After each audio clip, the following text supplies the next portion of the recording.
ಇತ್ತೀಚಿನ ಸಂಚಿಕೆಗಳನ್ನು ಜಾಹೀರಾತಿನ ಕಿರಿಕಿರಿ ಇಲ್ಲದೆ ನೋಡಿ.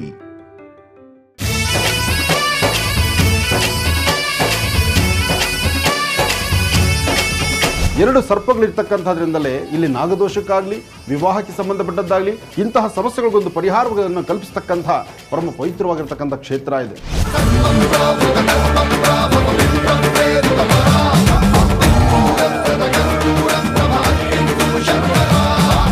ಯಾವ ಮನೆಯಲ್ಲಿ ಹೆಣ್ಣು ಮಕ್ಕಳು ಕಣ್ಣೀರು ಹಾಕ್ತೀರಿ, ಯಾವ ಮನೆಯಲ್ಲಿ ಹೆಣ್ಣು ಮಕ್ಕಳಿಗೆ ಸರಿಯಾದ ಆದ್ಯತೆ ಇರುವುದಿಲ್ಲ, ಆ ಮನೆ ಯಾವತ್ತೂ ಏಳಿಗೆ ಆಗುವುದಿಲ್ಲ. ಇದು ಆನಂದ್ ಗುರೂಜಿ ಹೇಳೋ ಮಾತಲ್ಲ, ಧರ್ಮಶಾಸ್ತ್ರದಲ್ಲಿರುವ ಮಾತು.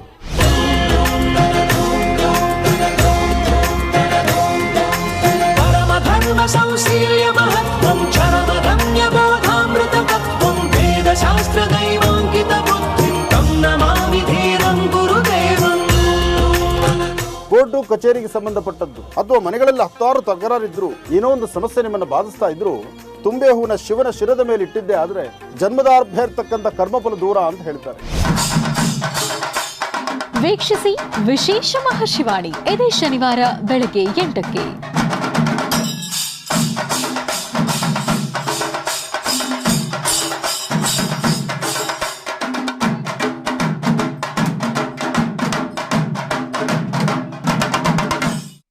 ನಮಸ್ಕಾರ. ಜಿ ಕನ್ನಡ ವಾಹಿನಿಯ ಸಮಸ್ತ ವೀಕ್ಷಕರಿಗೆಲ್ಲ ಫಾಲ್ಗುಣ ಮಾಸದ ಶುಭ ಗುರುವಾರದ ವಿಶೇಷ ಮಹರ್ಷಿವಾಣಿ ನೇರ ಪ್ರಸಾರ ಕಾರ್ಯಕ್ರಮಕ್ಕೆ ಆತ್ಮೀಯವಾದಂತಹ ಸುಸ್ವಾಗತ. ಸ್ಪೆಷಲ್ ಪಾರ್ಟ್ನರ್ಸ್ ಅಮೃತ ಬಿಂದು. ಹೊಟ್ಟೆ ನೋವು, ಹೊಟ್ಟೆ ಹುಣ್ಣು, ಎದೆಯುರಿ, ಆಸಿಡಿಟಿ, ಗ್ಯಾಸ್ಟ್ರಿಕ್, ಅಜೀರ್ಣ ಇಂತಹ ಹೊಟ್ಟೆಗೆ ಸಂಬಂಧಪಟ್ಟಂತಹ ಎಲ್ಲ ಸಮಸ್ಯೆಗಳಿಗೂ ರಾಮಬಾಣದಂತೆ ಕೆಲಸ ಮಾಡುತ್ತೆ ಅಮೃತ ಬಿಂದು. ಅಷ್ಟೇ ಅಲ್ಲದೆ ಇತ್ತೀಚೆಗಷ್ಟೇ ಲೋಕಾರ್ಪಣೆಯಾಗಿರುವಂತಹ ಡಾಕ್ಟರ್ ಮಹರ್ಷಿ ಆನಂದ್ ಗುರೂಜಿಯವರ ಬ್ರಹ್ಮರ್ಷಿ ಆನಂದ ಸಿದ್ಧಿಪೀಠಂ ಸಂಸ್ಥಾನ ಮತ್ತು ಅಮೃತ ಬಿಂದು ಅವರ ಡಯಾಬೆಟಿಕ್ ರಿಸರ್ಚ್ ಅಭಿವೃದ್ಧಿಪಡಿಸಿದೆ. 100% ಆಯುರ್ವೇದಿಕ್ ಅಂಶಗಳನ್ನು ಹೊಂದಿರುವಂತಹ ಸಕ್ಕರೆ ಕಾಯಿಲೆ ನಿಯಂತ್ರಣಕ್ಕಾಗಿ ಇರುವಂಥದ್ದು ಮಧುಮೇಹ ನಿವಾರಣಾ ಚೂರ್ಣ. ಮಧುಮೇಹ ನಿವಾರಣಾ ಚೂರ್ಣ ಈಗ ಮಧುಮೇಹ ಎನ್ ಆಗಿದೆ.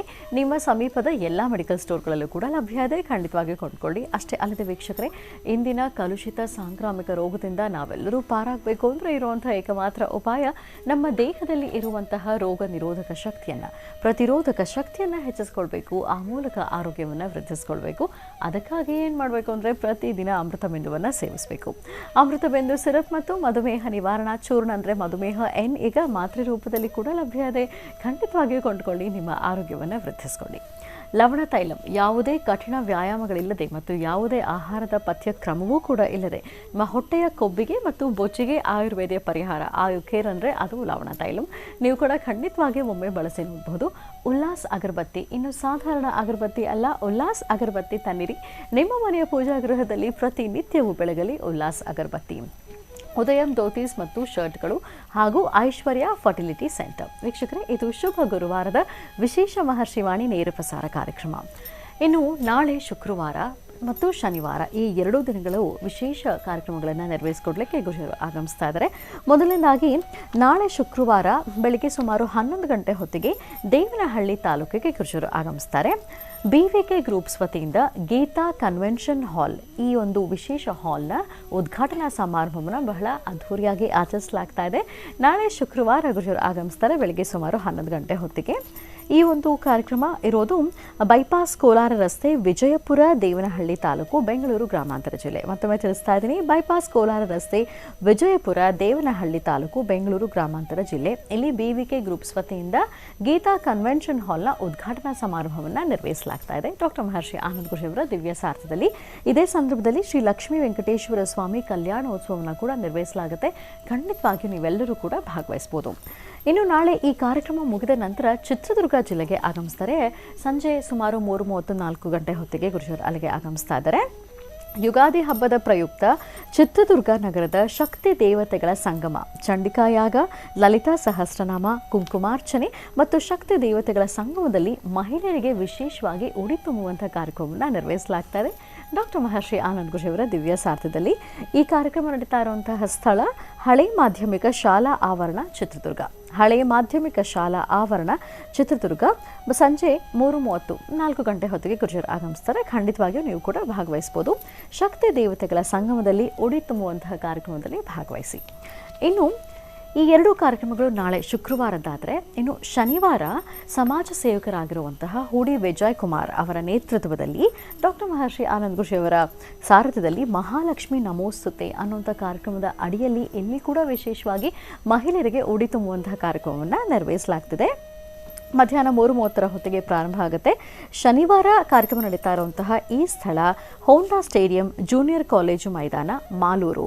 ಹೋಂಡಾ ಸ್ಟೇಡಿಯಂ ಜೂನಿಯರ್ ಕಾಲೇಜು ಮೈದಾನ, ಮಾಲೂರು. ಇಲ್ಲಿ ಮಹಾಲಕ್ಷ್ಮಿ ನಮೋಸ್ತುತೆ ಕಾರ್ಯಕ್ರಮ ನಡೀತಾ ಇದೆ. ಮಹಿಳೆಯರಿಗೆಲ್ಲ ಉಡಿ ತುಂಬುವಂತಹ ವಿಶೇಷ ಕಾರ್ಯಕ್ರಮವನ್ನು ನೆರವೇರಿಸಲಾಗುತ್ತೆ. ಡಾಕ್ಟರ್ ಮಹರ್ಷಿ ಆನಂದ್ ಗುರುಜಿ ಅವರ ದಿವ್ಯ ಸಾರಥ್ಯದಲ್ಲಿ ಖಂಡಿತವಾಗಿಯೂ ಭಾಗವಹಿಸಬಹುದು ಅಂತ ಹೇಳ್ತಾ, ಇನ್ನು ಇದೇ ಬರುವ ಶನಿವಾರ ವಿಶೇಷ ಮಹರ್ಷಿವಾಣಿ ಕಾರ್ಯಕ್ರಮ ಪ್ರಸಾರವಾಗುತ್ತೆ. ಈಗಷ್ಟೇ ನೀವು ಕಾರ್ಯಕ್ರಮದ ಪ್ರಾರಂಭದಲ್ಲಿ ಪ್ರೋಮೋ ನೋಡಿದ್ರಿ. ಇತ್ತೀಚೆಗಷ್ಟೇ ಬೆಂಗಳೂರಿನ ಗಾಂಧಿ ಬಜಾರ್ನ ಶ್ರೀ ಶಿವಶಂಕರ ದೇವಾಲಯದಲ್ಲಿ ಅದ್ಧೂರಿಯಾದಂತಹ ರಥೋತ್ಸವವನ್ನು ಆಚರಿಸಲಾಯಿತು ಮತ್ತು ವಿಶೇಷವಾದಂತಹ ಪೂಜಾ ಕೈಂಕರ್ಯವನ್ನು ಶಿವಾರಾಧನೆ ಸಲ್ಲಿಸಲಾಯಿತು ಗುರುಜಿಯವರ ಮಾರ್ಗದರ್ಶನದಲ್ಲಿ. ಹಾಗಾಗಿ ಈ ಕಾರ್ಯಕ್ರಮ ಹೇಗಿತ್ತು ಅನ್ನೋದನ್ನು ಇದೇ ಬರುವ ಶನಿವಾರದ ಮಹರ್ಷಿವಾಣಿ ಕಾರ್ಯಕ್ರಮದಲ್ಲಿ ತಪ್ಪದೇ ವೀಕ್ಷಿಸಿ. ಇದಾದ ನಂತರ ಬೆಂಗಳೂರಿನ ಮಾರತಹಳ್ಳಿಯಲ್ಲಿ ಇರುವಂತಹ ಓಂ ಶಕ್ತಿ ದೇವಾಲಯದಲ್ಲಿ ವಾರ್ಷಿಕೋತ್ಸವದ ಸಂಭ್ರಮದ ಕಾರ್ಯಕ್ರಮ ಮತ್ತು ಲೋಕ ಕಲ್ಯಾಣಾರ್ಥವಾಗಿ ಹೋಮ ಕಾರ್ಯವನ್ನು ನೆರವೇರಿಸಲಾಯಿತು. ಈ ಕಾರ್ಯಕ್ರಮ ಹೇಗಿತ್ತು ಅನ್ನೋದನ್ನು ಕೂಡ ನೀವು ಶನಿವಾರದ ಮಹರ್ಷಿವಾಣಿ ಕಾರ್ಯಕ್ರಮದಲ್ಲಿ ತಪ್ಪದೇ ವೀಕ್ಷಿಸಬಹುದು. ಇದಾದ ಬಳಿಕ ದೇವನಹಳ್ಳಿ ತಾಲೂಕು ವಿಜಯಪುರದಲ್ಲಿ ಇರುವಂತಹ ಮುತ್ಯಾಲಮ್ಮ ದೇವಾಲಯದಲ್ಲಿ ಲಕ್ಷ ದೀಪೋತ್ಸವ ಕಾರ್ಯಕ್ರಮವನ್ನು ಬಹಳ ಶಾಸ್ತ್ರೋಕ್ತವಾಗಿ ನೆರವೇರಿಸಲಾಯಿತು. ಈ ಎಲ್ಲ ಕಾರ್ಯಕ್ರಮಗಳ ದೃಶ್ಯಗಳನ್ನು ಇದೇ ಬರುವ ಶನಿವಾರದ ಮಹರ್ಷಿವಾಣಿ ಕಾರ್ಯಕ್ರಮದಲ್ಲಿ ತಪ್ಪದೇ ವೀಕ್ಷಿಸಿ ಅಂತ ಹೇಳ್ತಾ, ಮರಿ ಹಾಗಿದ್ರೆ ಈ ದಿನದ ವಿಶೇಷ ನೇರ ಪ್ರಸಾರ ಕಾರ್ಯಕ್ರಮವನ್ನು ಈಗ ಪ್ರಾರಂಭ ಮಾಡೋಣ. ಮೊದಲಿಗೆ ಗುರುಜನ ಕಾರ್ಯಕ್ರಮಕ್ಕೆ ಸ್ವಾಗತಿಸೋಣ. ಶ್ರೀಯುತರು ಸಾಮುದ್ರಿಕ ಶಿರೋಮಣಿ ಸ್ವರ ಸರ್ವಜ್ಞ ದರ್ಪಣಾಂಜನ ಚಕ್ಷುರ್ಮತಿ ವಿದ್ಯಾ ನಿಪುಣ ಶ್ರೀ ವಿದ್ಯೋಪಾಸಕ ರತ್ನ ಅಥರ್ವಣ ಪರಿಹಾರ ಪ್ರವೀಣ ವನಸಿರಿ ಆಯುರ್ವೇದ ರತ್ನರು ಮತ್ತು ರಾಜ್ಯದ ಧಾರ್ಮಿಕ ಪರಿಷತ್ನ ಸದಸ್ಯರೂ ಆಗಿರುವಂಥ ಶ್ರೀ ಶ್ರೀ ಡಾಕ್ಟರ್ ಮಹರ್ಷಿ ಆನಂದ್ ಗುರುಜಿ ಅವರು. ಬರೀ ಹಾಗಿದ್ರೆ ಈ ಗುರುಜನ ಕಾರ್ಯಕ್ರಮಕ್ಕೆ ಆತ್ಮೀಯವಾಗಿ ಬರ್ಮಾಡ್ಕೊಳ್ಳೋಣ. ಗುರುಜಿ ನಮಸ್ಕಾರ. ಕಾರ್ಯಕ್ರಮಕ್ಕೆ ಭಕ್ತಿಪೂರ್ವಕ ಸುಸ್ವಾಗತ. ನಮಸ್ತೆ ಮಾ.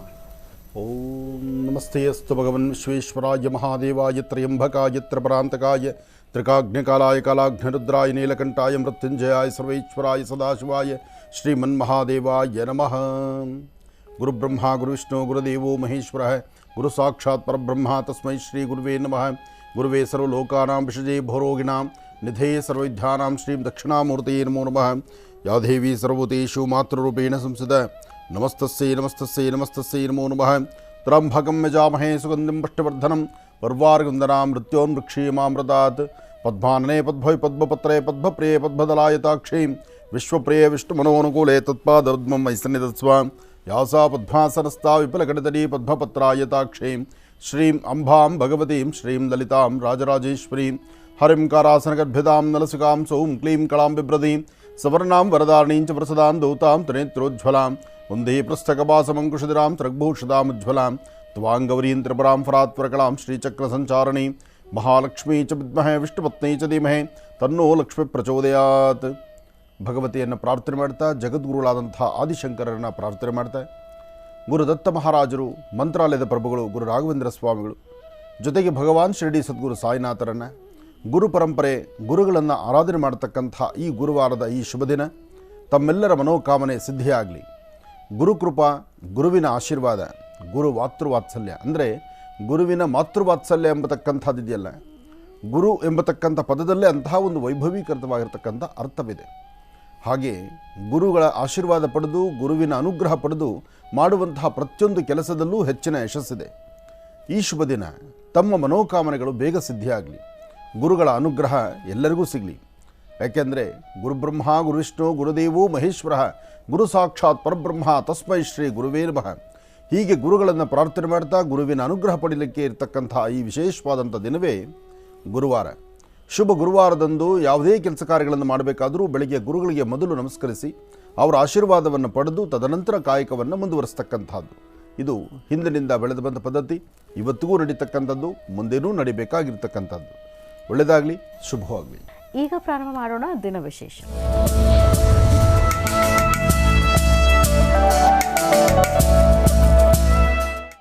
ಶುಭ ಗುರುವಾರದ ಈ ಶುಭ ದಿನದ ವಿಶೇಷತೆ ಏನು ಅನ್ನೋದನ್ನ ತಿಳ್ಕೊಳ್ಳೋಣ ಗುರುಜಿಯವರಿಂದ. ಗುರುಜಿ, ಪಂಚಾಂಗ ಶ್ರವಣ ಮಾಡೋಣ. ಖಂಡಿತ ಬಾ. ಓಂ ಗುರು ಬ್ರಹ್ಮ ಗುರುವಿಷ್ಣು ಗುರುದೇವೋ ಮಹೇಶ್ವರ ಗುರು ಸಾಕ್ಷಾತ್ ಪರಬ್ರಹ್ಮ ತಸ್ಮೈ ಶ್ರೀ ಗುರುವೇ ನಮಃ. ಗುರುವೇ ಸರ್ವಲೋಕಾನಾಂ ವಿಷಜೇ ಭರೋಗಿಣಾಂ ನಿಧೇ ಸರ್ವವಿದ್ಯಾನಾಂ ಶ್ರೀಂ ದಕ್ಷಿಣಾಮೂರ್ತಿ ನಮೋ ನಮಃ. ಪೂಜ್ಯಾಯ ರಾಘವೇಂದ್ರಾಯ ಸತ್ಯಧರ್ಮವೃತಾಯ ಚಾಂ ಭಜತಾಂ ಕಲ್ಪವೃಕ್ಷಾಯ ನಮತಾಂ ಕಾಮಧೇನುವೆ ಗುರುರಾಘವೇಂದ್ರಾಯ ನಮಃ ಗುರುರಾಘವೇಂದ್ರಾಯ ನಮಃ ಗುರುರಾಘವೇಂದ್ರಾಯ. ಶ್ರೀ ಶುಭಕೃತ್ನಾಮ ಸಂವತ್ಸರೆ ಉತ್ತರಾಯಣಿ ಶಿಶಿಋತು ಪಾಲ್ಗುಣ ಮಾಸ ಕೃಷ್ಣಪಕ್ಷ 16-3-2023 ಗುರುವಾರ ನವಮಿ. ಇವತ್ತು ಪೂರ್ವಭದ್ರ ನಕ್ಷತ್ರ, ಪೂರ್ವಾಷಾಢ ನಕ್ಷತ್ರ, ರಾಶಿ ನಕ್ಷತ್ರಚಾರ ಪ್ರಕಾರ ಚಂದ್ರ ಮತ್ತು ಬುಧ ಇರತಕ್ಕಂಥ ಆಸ್ಥಾನ ಮತ್ತು ಗುರು ಇರತಕ್ಕಂಥ ಆಸ್ಥಾನ ಮಹತ್ತರವಾಗಿದೆ. ಇವತ್ತಿನ ಕೆಲಸ ಕಾರ್ಯಗಳಲ್ಲಿ ಒಂದಷ್ಟು ಮಟ್ಟಿಗೆ ಲಾಭವೂ ನಷ್ಟವೂ ಎರಡೂ ಇದೆ. ಇವತ್ತು ತಾವು ತಿಳ್ಕೊಂಡಷ್ಟು ಮಟ್ಟಿಗೆ ಒಂದಷ್ಟು ರಾಶಿ ನಕ್ಷತ್ರಗಳಿಗೆ ಸಮಸ್ಯೆ ಎಂಬತಕ್ಕಂಥದ್ದೇ ಜಾಸ್ತಿ ಇದೆ. ಆದರೆ ಸಮಸ್ಯೆ ಅಂತಿದ್ದಾಗ ಅದಕ್ಕೆ ಪರಿಹಾರ ಖಂಡಿತ ಇರುತ್ತೆ. ಯಾವುದೇ ಸಮಸ್ಯೆ ಹುಟ್ಟಬೇಕಾದ್ರೆ ಅದಕ್ಕೆ ಪರಿಹಾರದ ಜೊತೆಯಲ್ಲಿರುತ್ತೆ. ಅದನ್ನೆಲ್ಲರೂ ತಿಳ್ಕೊಳ್ಬೇಕಾದಂಥ ವಿಚಾರ. ನಿನ್ನೆ ಸಂಚಿಕೆಯಲ್ಲೂ ತಿಳಿಸ್ಕೊಟ್ಟೆ ನಾನು. ಕೆಲವರು ನಕ್ಷತ್ರ ಅಂದ ತಕ್ಷಣ ಮೂಗು ಮೇಲೆ ಬೆರಳಿಡ್ತಾರಲ್ಲ, ಆ ನಕ್ಷತ್ರಕ್ಕೂ ಒಂದು ಪರಿಹಾರ ಇದೆ. ಪ್ರತಿಯೊಂದು ವಿಧಿವಿಧಾನವು ಈ ಸೃಷ್ಟಿನಲ್ಲಿ ಪ್ರತಿಯೊಂದಕ್ಕೂ ಸಹಿತ ಒಂದು ಪರಿಹಾರ ಇದ್ದೇ ಇದೆ. ಆದರೆ ಪರಿಹಾರ ಏನು ಎಂಬತಕ್ಕಂಥದ್ದನ್ನು ಸರಿಯಾದ ರೀತಿ ಅಧ್ಯಯನ ಮಾಡಿ ಸಮಸ್ಯೆ ಬಗ್ಗೆ ನಾವು ಮಾತಾಡಬೇಕು. ಸಮಸ್ಯೆ ಇದೆ ಅಂತ ಮಾತ್ರ ಮಾತಾಡ್ತಕ್ಕಂಥದ್ದು, ಅದಕ್ಕೆ ಪರಿಹಾರವನ್ನು ಸೂಚನೆ ಮಾಡದಿದ್ದರೆ ನೀವು ಸಮಸ್ಯೆ ಇದೆ ಅಂತ ಹೇಳೋದಕ್ಕೆ ನಿಮಗೆ ಅದು ಅರ್ಹತೆಯೇ ಇರೋದಿಲ್ಲ. ಸಮಸ್ಯೆ ಗೊತ್ತಾದ ಮೇಲೆ ಪರಿಹಾರ ಅದನ್ನು ತಿಳ್ಕೊಂಡಿರ್ಬೇಕು, ಅಥವಾ ಪರಿಹಾರದ ಬಗ್ಗೆ ನಿಮ್ಮ ಅಧ್ಯಯನ ಇರಬೇಕು. ಆಗಷ್ಟೇ ಅದಕ್ಕೆ ಪರಿಹಾರ ಸಿಗ್ತಕ್ಕಂಥದ್ದಾಗುತ್ತೆ. ಸಮಸ್ಯೆಗೊಂದು ಸರಿಯಾದ ಮಾರ್ಗದರ್ಶನ ಇರುತ್ತೆ. ಹಾಗೆ ವಿಶೇಷವಾಗಿರ್ತಕ್ಕಂಥ ಈ ಕಾಲ ಇನ್ನೇನು ಆಗೋಯಿಗೋ ಅಂದರೆ ಬಂದೇ ಬಿಡ್ತು ಯುಗಾದಿ. ಯುಗದ ಆದಿ ಯುಗಾದಿ. ಯುಗಾದಿಯ ಆಗಮನಕ್ಕೂ ಮುನ್ನ ನಮ್ಮ ಈ ಜಾತಕದಲ್ಲಿರ್ತಕ್ಕಂತಹ ಕರ್ಮಫಲಗಳು, ಯುಗಾದಿ ಯುಗದ ಆದಿ ಅಂದರೆ ಆ ಪ್ರಾರಂಭ ಕ್ಷಣ ಇಲ್ಲಿವರೆಗೂ ನಡೆದು ಹೋಗಿರ್ತಕ್ಕಂಥ ಈ ಕ್ಷಣಗಳು, ಇಲ್ಲಿವರೆಗೂ ನಡೆದಿರ್ತಕ್ಕಂಥದ್ದು ನೋಡಿ. ಈ ವರ್ಷದಲ್ಲಿ ಲಾಭ ನಷ್ಟ, ಬೇಕು ಬೇಡ, ಒಂದೆರಡು ಥರ ಅಲ್ಲ ಕಷ್ಟಗಳು ಅನುಭವಿಸಿದ್ವಿ. ಇದೇ ಕಳೆದ ವರ್ಷಗಳಲ್ಲಿ ಇನ್ನೂ ಕಷ್ಟ ಅನುಭವಿಸಿದ್ವಿ. ಕೋವಿಡ್ ಎಂಬತಕ್ಕಂಥ ಮಹಾಮಾರಿ ಬಂದಾದ ಮೇಲೆ ಸಮಸ್ಯೆ ಎಂಬತಕ್ಕಂಥದ್ದು ಸಾಕಷ್ಟು ಆಯಿತು. ಕಷ್ಟಪಟ್ಟು ದುಡಿತಕ್ಕಂತಹವನಿಗೆ ಕೈ ವಿದ್ಯೆ ಅಥವಾ ಅವನೇನೇ ವಿದ್ಯಾವಂತನಾದರೂ ಅವನಿಗೆ ಉದ್ಯೋಗ ಇಲ್ಲದಂಥ ರೀತಿ ಆಯಿತು. ಮನೆಗೆ 4-6 ಜನ ದುಡಿದು ಲಕ್ಷಣವಾಗಿ ಕೂತು ಊಟ ಮಾಡುವ ಕಾಲ ಅಂದಿತ್ತು. ಈಗ ಉದ್ಯೋಗಗಳನ್ನು ಕಳ್ಕೊಂಡು ಮನೆಗೆ ಒಬ್ಬರೋ ಇಬ್ಬರೋ ದುಡಿತಕ್ಕಂಥದ್ದು, ಅವ್ರ ಮೇಲೆ ಎಲ್ಲರೂ ಅವಲಂಬಿತವಾಗಿರ್ತಕ್ಕಂತಹ ಕಾಲ ಬಂತು. ಆದರೆ ಇದೆಲ್ಲ ಇತ್ತೀಚಿನ ದಿನಗಳ ಕತೆ ಅಲ್ಲ. ಹಿಂದೆ ನಿಮ್ಮ ತಂದೆ ನಿಮ್ಮ ತಾತ ಅವರು ಮನೆಗಳಲ್ಲಿ ಒಬ್ಬರೇ ದುಡಿತಿದ್ದಿದ್ದು. ಆ ಹಿಂದಿನ ಪದ್ಧತಿಯನ್ನು, ಹಿಂದೆ ನಿಮ್ಮ ತಂದೆಯವ್ರನ್ನ ನಿಮ್ಮ ತಾತ ಅವ್ರನ್ನ ಒಂಚೂರು ಮಾತಾಡಿ ನೋಡಿ. ಮನೇಲಿ ಒಬ್ಬರೇ ದುಡಿಮೆ, ಆ ಒಬ್ಬರ ದುಡಿಮೆಯಲ್ಲಿ ಅಷ್ಟು ಜನ ಊಟ ಮಾಡ್ತಾಯಿದ್ರು. ಆಗ ಸಮೃದ್ಧಿ ಇತ್ತು. ಈಗ ಮನೆಯಲ್ಲಿರ್ತಕ್ಕಂಥ ಅಷ್ಟೂ ಜನ ದುಡಿದ್ರು ಒಂದು ನೆಮ್ಮದಿ ಇಲ್ಲ, ಒಂದು ಸುಖ ಸಂತೋಷ ಇಲ್ಲ. ಮನೆಯಲ್ಲಿ ಒಬ್ಬರು ದುಡಿದ್ರು ಆ ದುಡಿದಿರ್ತಕ್ಕಂಥ ಹಣವನ್ನು ತಂದು ಮನೆಯಲ್ಲಿರ್ತಕ್ಕಂಥ ತಾಯಂದ್ರು ಕೊಟ್ಟರೆ, ತಾಯಂದರು ಮನೆಯನ್ನು, ಆ ಕುಟುಂಬವನ್ನು ಹೇಗೆ ನಿರ್ವಹಣೆ ಮಾಡಬೇಕು, ಯಾವ ಪದಾರ್ಥ ತರಬೇಕು, ಎಷ್ಟು ಪದಾರ್ಥ ತರಬೇಕು, ಎಷ್ಟು ತರಕಾರಿ ತರಬೇಕು, ಎಷ್ಟು ಹಾಲು ಮೊಸರು ತರಬೇಕು, ಎಷ್ಟು ಕಾಫಿ ಪುಡಿ ತರಬೇಕು, ಇದೆಲ್ಲವನ್ನು ಸಹಿತ ತೀರ್ಮಾನ ಮಾಡೋದು ಮನೆಯಲ್ಲಿರ್ತಕ್ಕಂಥ ತಾಯಂದರು ಹೆಣ್ಣು ಮಕ್ಕಳೇ ಮಾಡ್ತಾಯಿದ್ರು. ಎಲ್ಲೋ ಒಂದಷ್ಟು ಬೆರಳೆಣಿಕೆಯಷ್ಟು ಮಾತ್ರ ಮನೆಯಲ್ಲಿರ್ತಕ್ಕಂಥ ಪುರುಷರು ಸಂಪಾದನೆ ಜೊತೆಗೆ ದವಸ ಧಾನ್ಯಗಳನ್ನು, ಹಾಲು ಕಾಫಿ ಪುಡಿಯನ್ನು ಇಷ್ಟು ತೀರ್ಮಾನ ಮಾಡಿ ಇಷ್ಟು ತಗೋಬೇಕು, ಇಷ್ಟು ಮಾಡಬೇಕು, ಇಷ್ಟರಲ್ಲೇ ಮುಗಿಸ್ಬೇಕು ಅಂತ ಮನೆಯಲ್ಲಿ ಗಂಡ ಹೆಂಡತಿರು 4 ಗೋಡೆ ಮಧ್ಯದಲ್ಲಿ ಕೂತು ತೀರ್ಮಾನ ಮಾಡೋರು. ಅವರು ಮಾಡ್ತಕ್ಕಂಥ ತೀರ್ಮಾನ, ಅವರ ಚಿಂತನೆ ಮನೆಯಲ್ಲಿರ್ತಕ್ಕಂಥ ಮಕ್ಕಳಿಗೆ ಗೊತ್ತಾಗ್ತಿರಲಿಲ್ಲ. ಅಪ್ಪ ಏನು ಕಂಡೀಷನ್ ಹಾಕಿ ಕಾಫಿ ಪುಡಿ ಕೊಟ್ಟಿದ್ದಾರೆ, ಯಾವ ಕಂಡೀಷನ್ನಲ್ಲಿ ಮನೆಗೆ ಇಷ್ಟು ಅಕ್ಕಿ ತಂದಿದ್ದಾರೆ, ಯಾವ ಕಂಡೀಷನ್ ಹಾಕಿ ಬೇಳೆನ ತಂದು ಈ ಬೇಳೆ ಇಷ್ಟು ದಿವಸ ಉಪಯೋಗಿಸ್ಬೇಕು ಅಂತ ತಾಯಿ ಹೇಳಿದ್ದಾರೆ ಅಂತ ಗೊತ್ತಿಲ್ಲ. ಆದರೆ ಮಾಡೋ ಪದಾರ್ಥದಲ್ಲಿ ಸ್ವಲ್ಪ ರುಚಿ ಹೆಚ್ಚು ಕಮ್ಮಿ ಆದರೆ ಮೊದಲು ಗರ್ಜನೆ ಮಾಡ್ತಕ್ಕಂಥ ತಾಯಿ ಮೇಲೆ. ಇದು ತುಂಬ ಕುಟುಂಬಗಳಲ್ಲಿದೆ. ಆದರೆ ಈ ರಹಸ್ಯ ಎಷ್ಟು ಜನ ಮಕ್ಕಳಿಗೆ ಗೊತ್ತಿದೆ? ಯಾಕೆಂದರೆ ಒಂದು ಸಂಸಾರ ನಡಿಬೇಕಾದ್ರೆ, ಒಂದು ಸ್ಟ್ರಿಕ್ಟಾಗಿ ಒಂದು ಕುಟುಂಬ ಅದು ಕಾರ್ಯನಿರ್ವಹಿಸವಾಗಬೇಕಾದ್ರೆ ಸಂಪಾದನೆ ಎಷ್ಟು, ಖರ್ಚು ವೆಚ್ಚ ಎಷ್ಟು, ಅದರಲ್ಲಿ ಮೂರ್ಖ ಸಾರ್ಕ ಸುಳಿಸಿ ಮಕ್ಕಳಿಗೆ ಏನಾದ್ರು ಒಂದಿಷ್ಟು ಆಸ್ತಿ ಮಾಡೋದು. ಒಬ್ಬರ ಸಂಪಾದನೆ, ಇಷ್ಟು ಜನ ಊಟ, ಅದರಲ್ಲೊಂದಷ್ಟು ದುಡ್ಡು ಉಳಿಸಿ ಅದನ್ನು ನಾಳೆ ಮಕ್ಕಳಿಗೆ ಏನಾದ್ರು ಅನುಕೂಲ ಆಗಬೇಕು ಅಂತ ಒಂದಷ್ಟು ದುಡ್ಡು ಜೋಡಿಸ್ಕೊಂಡು ಅದನ್ನೆಲ್ಲ ಒಂದು ಸೈಟೋ ಮನೆನೋ ಅಥವಾ ಒಂದಿಷ್ಟು ಜಾಗನೋ ಜಮೀನೋ ಹಿಂದಿನವ್ರು ಮಾಡಿದ್ದಾರೆ. ಇವತ್ತು ಆ ಹಿಂದಿನವ್ರಿಗಿದ್ದಂಥ ಮಕ್ಕಳ ಸಂತಾನ ಎಷ್ಟು? ಇವಾಗಿನ ಥರ 1-2 ಮಾತಿಲ್ಲ, ಈಗ ಆ ಒಂದು ಮಗು ಆದ ತಕ್ಷಣ ಆ ಮಗುಗೆ ನಾಮಕರಣ ಮಾಡೋ ದಿವಸ ನೋಡಬೇಕು ಆ ಗಂಡ ಹೆಂಡತಿ, ಆ ಒಂದು ನವದಂಪತಿಗಳೇ ಅವರು. ಇನ್ನು ಒಂದು ಮಗು ಜನನ ಆದ ತಕ್ಷಣ ಇನ್ನೆಲ್ಲಿ ದಂಪತಿಗಳಾದರು, ಒಂದೇ ನವದಂಪತಿಗಳೇ. ಆ ಮಕ ನೋಡ್ಬೇಕು ಅವತ್ತಿನ ದಿವಸ. ಜೋರಾಗಿ ಸಿಡ್ಲು ಬಡಿದ್ರೆ ತಲೆ ಮೇಲೆ ಹೇಗಿರುತ್ತೆ ಪರಿಸ್ಥಿತಿ? ಅಯ್ಯೋ ಮಗುಗೆ ಜನ್ಮ ಕೊಟ್ಟಾಗೋಯ್ತು, ಮಗು ಬಂದಾಗೋಯ್ತು, ಮಗು ಬಂದ್ಬಿಡ್ತು, ಇನ್ನು ಈ ಮಗುವಿನ ಲಾಲನೆ ಪಾಲನೆ, ಇದರ ಪೋಷಣೆ, ನಾಮಕರಣ ಆದ ಮರುಕ್ಷಣವೇ ಮನೆಯಲ್ಲಿ ಪಕ್ಕದಲ್ಲಿ ಕೂತಿರ್ತಕ್ಕಂಥ ಮಡದಿ ಹೇಳ್ತಾಳೆ, ಹೋಗ್ರಿ ಇಲ್ಲಿ ಈ ಕಡೆ ಒಂದು ಒಳ್ಳೆ ಶಾಲೆ ಇದೆ, ಫಸ್ಟ್ ಅಲ್ಲಿಂದ ಅಪ್ಲಿಕೇಶನ್ ತಂದುಬಿಡಿ. ಇನ್ನು ಹೋದ್ರೆ ಮುಂದಿನ ಭವಿಷ್ಯನೇ ಗೊತ್ತಿಲ್ಲ. ಹೋಗಿ ಅವಾಗಲೇ ಅಪ್ಲಿಕೇಶನ್ ತಂದುಬಿಡ್ಬೇಕು. ಇದು ನಾಮಕರಣ ಆದ ಮೇಲೆ. ಇನ್ನಷ್ಟು ಕುಟುಂಬದಲ್ಲಿ ಗರ್ಭದಲ್ಲಿ ಮಗು ಬಿತ್ತು ಅಂದರೆ ಆಗಲೇ ಮನೇಲಿ ಕೂತ್ಕೊಂಡು ಅಮ್ಮ ಕ್ಯಾಲ್ಕುಲೇಟ್ ಮಾಡ್ತಾ ಇರೋದು, ಯೂಟ್ಯೂಬ್ ಹುಡುಕ್ತಾ ಇರೋದು, ಯಾವ ಶಾಲೆ ಚೆನ್ನಾಗಿದೆ, ಯಾವ ಶಾಲೆ ಚೆನ್ನಾಗಿದೆ ಅಲ್ಲ, ಎಷ್ಟು ಹೈಯರ್ ಎಂಡಲ್ಲಿದೆ ಅಂತ.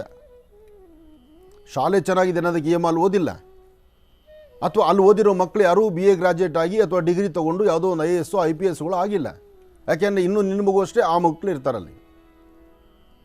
ಯಾವ ಶಾಲೆಯಲ್ಲಿ ಹೆಚ್ಚು ಅಡ್ಮಿಷನ್ ಇದೆ, ಹೆಚ್ಚು ಅಲ್ಲಿ ಅಡ್ಮಿಷನ್ ಫೀಸ್ ತೊಗೊಳ್ತಾರೆ, ಯಾವ ಶಾಲೆ ವರ್ಷಕ್ಕಿಷ್ಟು ಅಂತ ಫಿಕ್ಸ್ ಮಾಡಿ ಅದನ್ನು ಭಾಳ ಸ್ಟ್ರಿಕ್ಟಾಗಿ ದುಡ್ಡು ವಸೂಲಿ ಮಾಡ್ತಾರೆ, ಇದು ಮನೇಲಿರೋ ತಾಯಂದ್ರ ಕತೆ. ದುಡಿತಕ್ಕಂಥ ಗಂಡಸಿಗೆ ಗೊತ್ತು ಅದರ ಕಷ್ಟ ಏನು ಅಂತ. ಅಲ್ಲಿಂದನೇ ಟ್ಯೂನ್ ಮಾಡೋದು, ರಿಪೇರಿ ಮಾಡಿಬಿಡ್ತಾರೆ ಅಲ್ಲಿಂದನೇ. ನನ್ನ ಮಗು ನಿಂಥ ಶಾಲೆಗೆ ಸೇರಿಸಬೇಕು.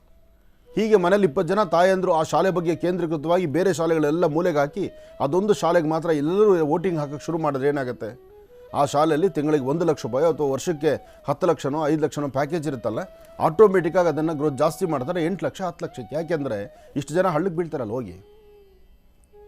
ಇನ್ಯಾವುದೂ ಕ್ಲಾಸುಗಳೇ ಇಲ್ಲ. ಇವ್ರಿಗೆ ಜನ್ಮ ಕೊಟ್ಟಂಥ ಇವ್ರ ತಂದೆ ತಾಯಿ ಓದಿರ್ತಕ್ಕಂಥದ್ದು ಸರ್ಕಾರಿ ಕಾಲೇಜಲ್ಲಿ, ಸರ್ಕಾರಿ ಸ್ಕೂಲ್ಗಳಲ್ಲಿ, ಗೌರ್ಮೆಂಟ್ ಸ್ಕೂಲ್ಗಳಲ್ಲಿ. ಇವರಿಗೆ ಜನ್ಮ ಕೊಟ್ಟವರು ಓದಿದ್ದು ಸರ್ಕಾರಿ ಕಾಲೇಜಲ್ಲಿ ಅಥವಾ ಸರ್ಕಾರಿ ಶಾಲೆಗಳಲ್ಲಿ, ಗೌರ್ಮೆಂಟ್ ಸ್ಕೂಲ್ಗಳಲ್ಲಿ ಓದಿರ್ತಾರೆ. ಆದರೆ ಅವರು ಹುಟ್ಟಿರ್ತಕ್ಕಂಥ ಅವ್ರ ಮಕ್ಕಳನ್ನು ಸೇರಿಸಬೇಕಾದ್ರೆ ಮಾತ್ರ ಕಾನ್ವೆಂಟ್ಗಳೆಲ್ಲ ಆಗಬೇಕಾಗತ್ತೆ. ಅದು ಏನು ಸಣ್ಣ ಪುಟ್ಟ ಕಾನ್ವೆಂಟ್ ಅಲ್ಲ, ಅಲ್ಲಿ ಪಾಠನೇ ಹೇಳೋದಿಲ್ಲ, ಅಲ್ಲೆಲ್ಲ ಮೂರ್ಖರು ಸೇರೋ ಜಾಗ. ಇವರು ಮಕ್ಕಳು ಹುಟ್ಟಿದ ತಕ್ಷಣ ಸ್ವಿಮ್ ಮಾಡಬೇಕು, ಮಕ್ಕಳು ಹುಟ್ಟಿದ ತಕ್ಷಣ ಕುದುರೆ ಮೇಲೆ ಕೂತ್ಕೋಬೇಕು. ಅಲ್ಲಿ ಕುದುರೆ ಇದೆಯಾ, ಸ್ವಿಮ್ಮಿಂಗ್ ಪೂಲ್ ಇದೆಯಾ? ಏನು ಸ್ವಿಮ್ಮಿಂಗ್ ಪೂಲ್? ಮೈ ಒದ್ದೆ ಮಾಡಿಬಿಟ್ಟು ಬಟ್ಟೆನ ತೊಗೊಂಡೋಗಿ ಮಕ್ಕಳನ್ನ ಎತ್ಕೊಂಡು ಸ್ವಿಮ್ಮಿಂಗ್ ಪೂಲ್ ಬಿಸಾಕ್ತಾರೆ ಬೆಳಗ್ಗೆಯಿಂದ ಸಾಯಂಕಾಲ ತನಕ. ಅವರೆಲ್ಲ ಒಂದು ವಾರಕ್ಕೆ ಒಂದು ಅರ್ಧ ಗಂಟೆ ಕೊಡ್ಬೋದು ನೀರಿನಲ್ಲಿ ಆಟನ. ಅದೇ ಆಟ ನೀವು ಮನೇಲಿ ಮಾಡಿಸಿ, ಅಥವಾ ನೀವೆಲ್ಲನ ಬೇರೆ ಕಡೆ ಕರ್ಕೊಂಡೋಗಿ ಬನ್ನಿ, ಅದಾಗೋದಿಲ್ಲ. ತಾಯಂದರು ನೀವೇನು ಮಾಡ್ತೀರಿ? ಮಕ್ಕಳಿಗೆ ಜನ್ಮ ಕೊಟ್ಟು ಇನ್ನೂ ಜನ್ಮ ಕೊಡೋದಿಲ್ಲ, ಇರೋ ಗರ್ಭದಲ್ಲಿ ಬಿತ್ತು ಅಂದರೆ ಆಗಲೇ ಶುರು 1.5 ಗಂಟೆ ಪಾಠ ಮನೆಯಲ್ಲಿ. ರೂಮ್ ಬಿಟ್ಟು ಹೊರಗಡೆ ಬರಲ್ಲ, ಗಂಡ ಹೇಳ್ತೀರಿ, ಇರಲಿ ಅದು ನಿಮ್ಮ ಪರ್ಸನಲ್, ನಾನು ಬೇಡ ಅಂತ ಹೇಳೋದಿಲ್ಲ. ಆದರೆ ಅಲ್ಲಿ ನಿಮ್ಮ ವೈಯಕ್ತಿಕವಾದಂಥ ನಿಮ್ಮ ದಾಂಪತ್ಯ ಸುಖ, ದಾಂಪತ್ಯ ಜೀವನವನ್ನು ಅನುಭವಿಸಿ. ಅದು ಬಿಟ್ಟು ರೀ ನಮಗೆ ಈಗ 3 ತಿಂಗಳಾಯಿತು, ನನಗೆ 4 ತಿಂಗಳಾಯಿತು, ಇನ್ನೇನು ಆಗೋ ಈಗೋದ್ರೆ ಬಂದೇ ಬಿಡುತ್ತೆ, ನಮ್ಮ ಮಗುನ ನಾವು ಹಂಗೆ ಸಾಕಬೇಕು, ನಮ್ಮ ಮಗುನ ನಾವು ಹಿಂಗೆ ಸಾಕಬೇಕು, ನಮ್ಮ ಮಗು ಎಲ್ಲ ಕಾಟನ್ನೇ ತರಬೇಕು, ನಮ್ಮ ಮಗುಗೆ ತಂದರೆ ಆ ಕಂಪ್ನಿ ಬ್ರಾಂಡ್ ಬಂದಿದೆಯಲ್ಲ, ಒಳ್ಳೆ ಬ್ರ್ಯಾಂಡಲ್ಲಿ ಇರ್ತಕ್ಕಂಥ ಕಂಪ್ನಿ ಕ್ಲಾತ್, ಅಲ್ಲೇನಪ್ಪ ಅಂದರೆ ಹೊರಗಡೆ ಫುಟ್ಪಾತಲ್ಲಿ ಅದನ್ನೇ 30 ರೂಪಾಯಿಗೆ ಮಾರ್ತಾರೆ, 30-40 ರೂಪಾಯಿಗೋ. ಅಲ್ಲಿ ಕಂಪ್ನಿಯಲ್ಲಿ ತೆಗೆದುಕೊಳ್ಳೋಕೆ ಹೋದಾಗ ಅದಕ್ಕೆ 4,500 ರೂಪಾಯಿ ಹೇಳ್ತಾರೆ. ಯಾಕೆಂದರೆ ಕಂಪ್ನಿ ಅಂತಕ್ಕಂಥ ಒಂದು ಸೀಲು ಆ ಬಟ್ಟೆ ಮೇಲೆ ಇರೋದಿಲ್ಲ, ಅಥವಾ ಬಟ್ಟೆ ಮಕ್ಕಳಿಗೆ ಹಾಕಿದಾಗ ಆಗಲ್ಲ. ಬಟ್ಟೆ ಒಂದ್ಸತಿ ನೀರಿಗೆ ಹಾಕಿದ್ರೆ, ಮಗು ಒಂದ್ಸತಿ ಕಕ್ಕೊಂಡ್ರೆ, ಅಥವಾ ಮಗು ಒಂದ್ಸತಿ ರೀಸಸ್ ಹೋಗಿಬಿಟ್ರೆ ಮುಗಿದೋಯ್ತು ಆ ಬಟ್ಟೆದ ಮೂಲೆಗೇನೆ. ಅಥವಾ ಈ ಬಟ್ಟೆ ಹಾಕಿದ ತಕ್ಷಣ ಮಗು ಕಕ್ಕಲ್ವಾ, ಅಥವಾ ಈ ಬಟ್ಟೆ ಹಾಕಿದ ತಕ್ಷಣ ಮಗು ರೀಸಸ್ ಮಾಡಲ್ವಾ? ಏನು ಚಿಂತನೆಯಪ್ಪ?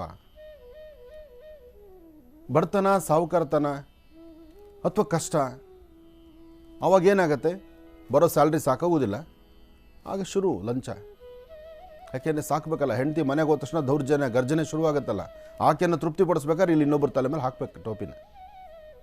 ಇದು ಬೆಳೀತಾ ಹೋದರೆ, ಇದನ್ನು ತಿಳಿಸ್ತಾ ಹೋದರೆ ಇವತ್ತಿನ ದಿನ ಸಾಕಾಗೋದಿಲ್ಲ. ಯಾಕೆ ಬೆಳಿಗ್ಗೆ ನನಗೆ ಈ ಕಾನ್ಸೆಪ್ಟ್ ಬಂತು ಗೊತ್ತಿಲ್ಲ. ಯಾಕೆಂದರೆ ಅನುಭವಿಸಿರೋರು ನೋವುಗಳಾಗಿರುತ್ತಲ್ಲಮ್ಮ. ಇದೆಲ್ಲ ನಡೀತಾರೋ ವಾಸ್ತವಾಂಶ ತಾನೇ, ಪ್ರಸ್ತುತ ನಡೀತಿರೋದೇ. ಇದಕ್ಕೆ ಕೊನೆನೇ ಇಲ್ದಂಗೆ ಹೋಗ್ತಾ ಇದೆ. ಒಬ್ಬ ಸಾಮಾನ್ಯ ಬಡವಸೆ ಇದ್ದ ಅವ್ನ ಮಕ್ಕಳನ್ನು ಚೆನ್ನಾಗಿ ಸಾಕ್ತಾ ಇದ್ದಾನೆ, ಅವ್ನಿಗೆ 4 ಜನ ಮಕ್ಕಳಿರ್ತಾರೆ.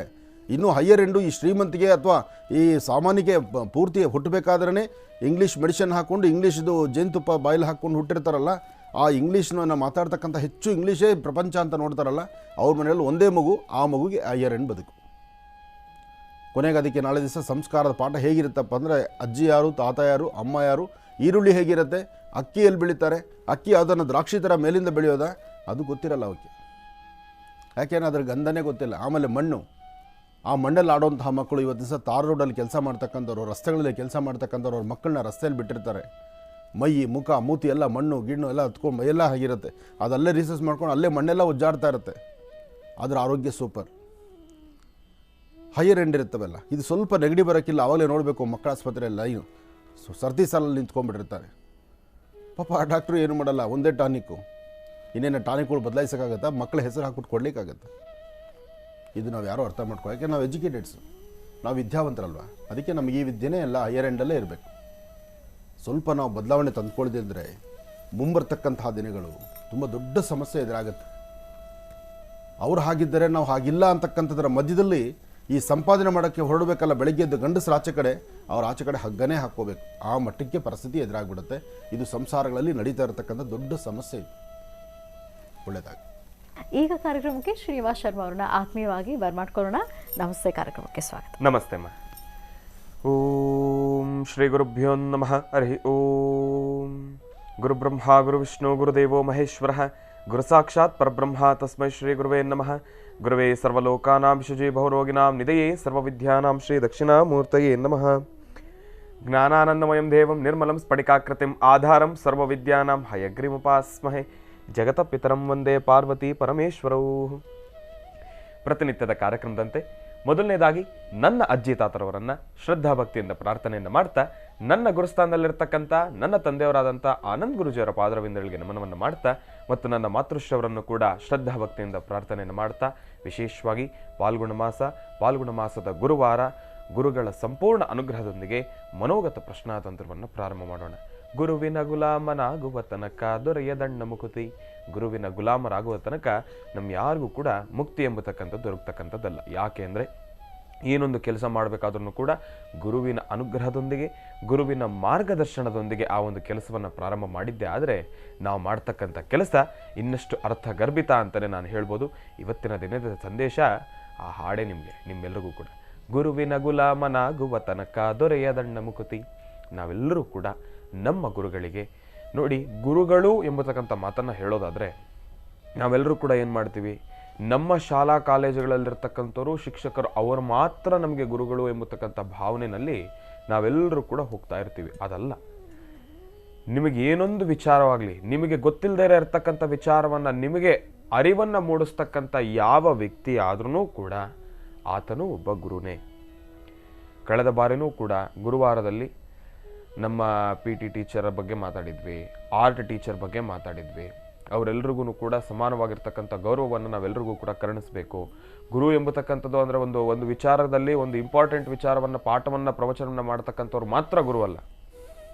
ನಾವು ಹಾಕ್ತಕ್ಕಂಥ ಪ್ರತಿಯೊಂದು ಹೆಜ್ಜೆಯಲ್ಲೂ ಕೂಡ ತಪ್ಪು ಒಪ್ಪುಗಳು ಇಲ್ಲ, ನೀನು ಇಂಥದ್ದಲ್ಲ, ನೀನು ಇಂಥದ್ದೇ ಕೆಲಸಗಳನ್ನು ಮಾಡಬೇಕು, ನೀನು ಈ ಕೆಲಸವನ್ನು ಮಾಡ್ತಾ ಇದ್ರೆ ಇದರಲ್ಲಿ ನೀನು ಎಡುತ್ತಾ ಇದೆಯಾ, ಇದೆಲ್ಲ ನೋಡಿ ಇಂತಹ ದಾರಿಗೆ ಬರಬೇಕು ಅಂತ ಹೇಳ್ತಕ್ಕಂಥ ಆ ವ್ಯಕ್ತಿನೂ ಗುರುನೇ.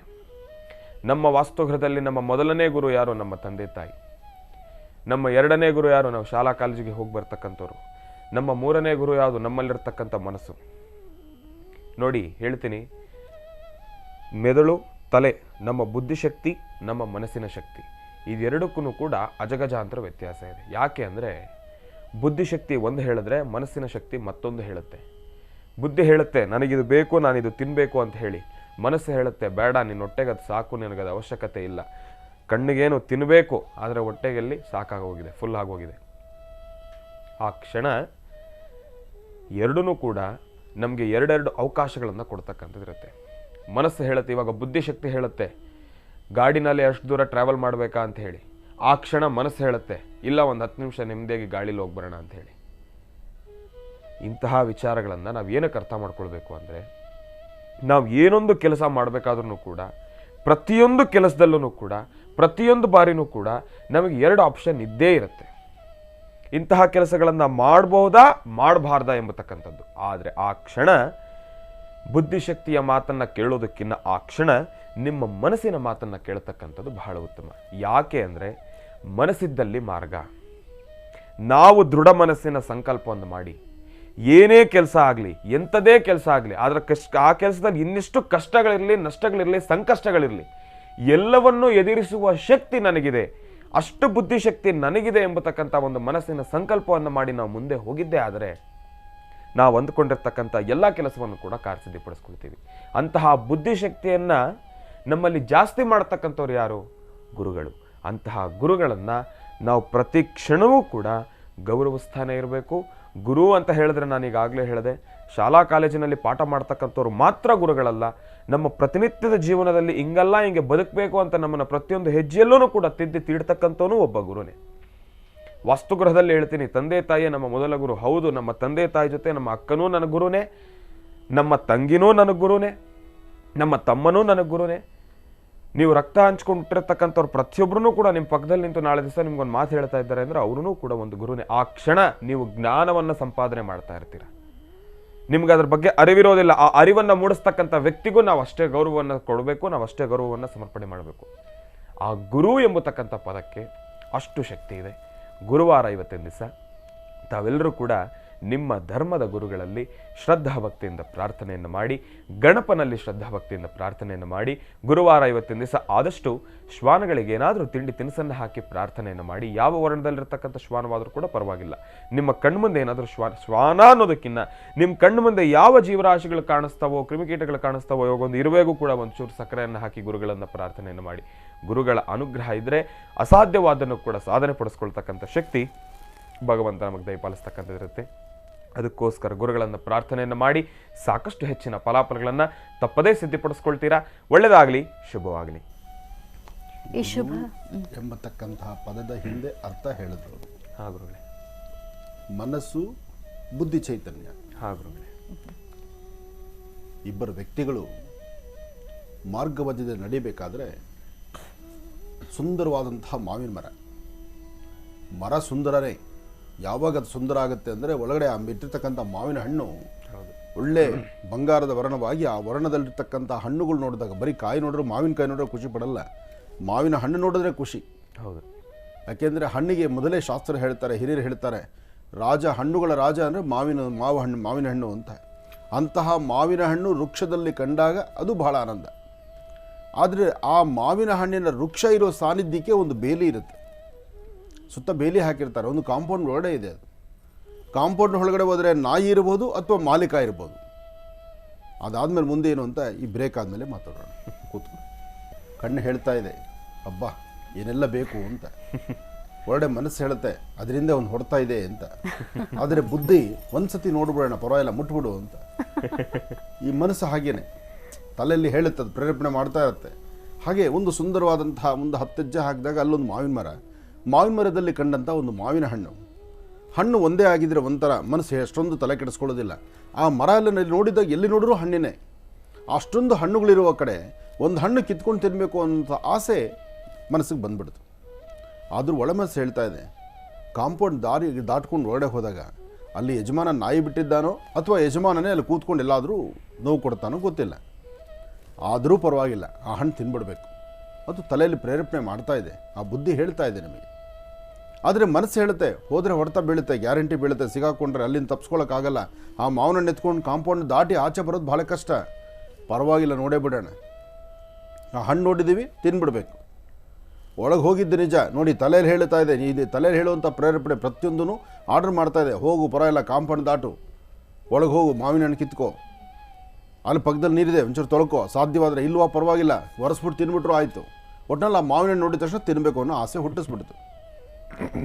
ಆದರೆ ಮನಸ್ಸು ಒಳಗಡೆ ಇರ್ತಕ್ಕಂಥ ತಲೆಯಲ್ಲಿ ಆರ್ಡರ್ ಮಾಡ್ತಕ್ಕಂಥದ್ದು ಹೃದಯದಲ್ಲಿ ಹೇಳೋ ಮಾತು ಹೇಳ್ತಾ ಇದೆ, ಸಿಕ್ಕಾಕೊಂಡ್ರೆ ಗ್ಯಾರಂಟಿ ಮಾವಿನ ಹಣ್ಣು ಎಷ್ಟು ರುಚಿನೋ ಅದಕ್ಕೆ 16ರಷ್ಟು ಹಿಂಸೆ ಕಹಿ ಕೊಟ್ಬಿಡುತ್ತೆ ದೇಹಕ್ಕೆ ಅಂತ.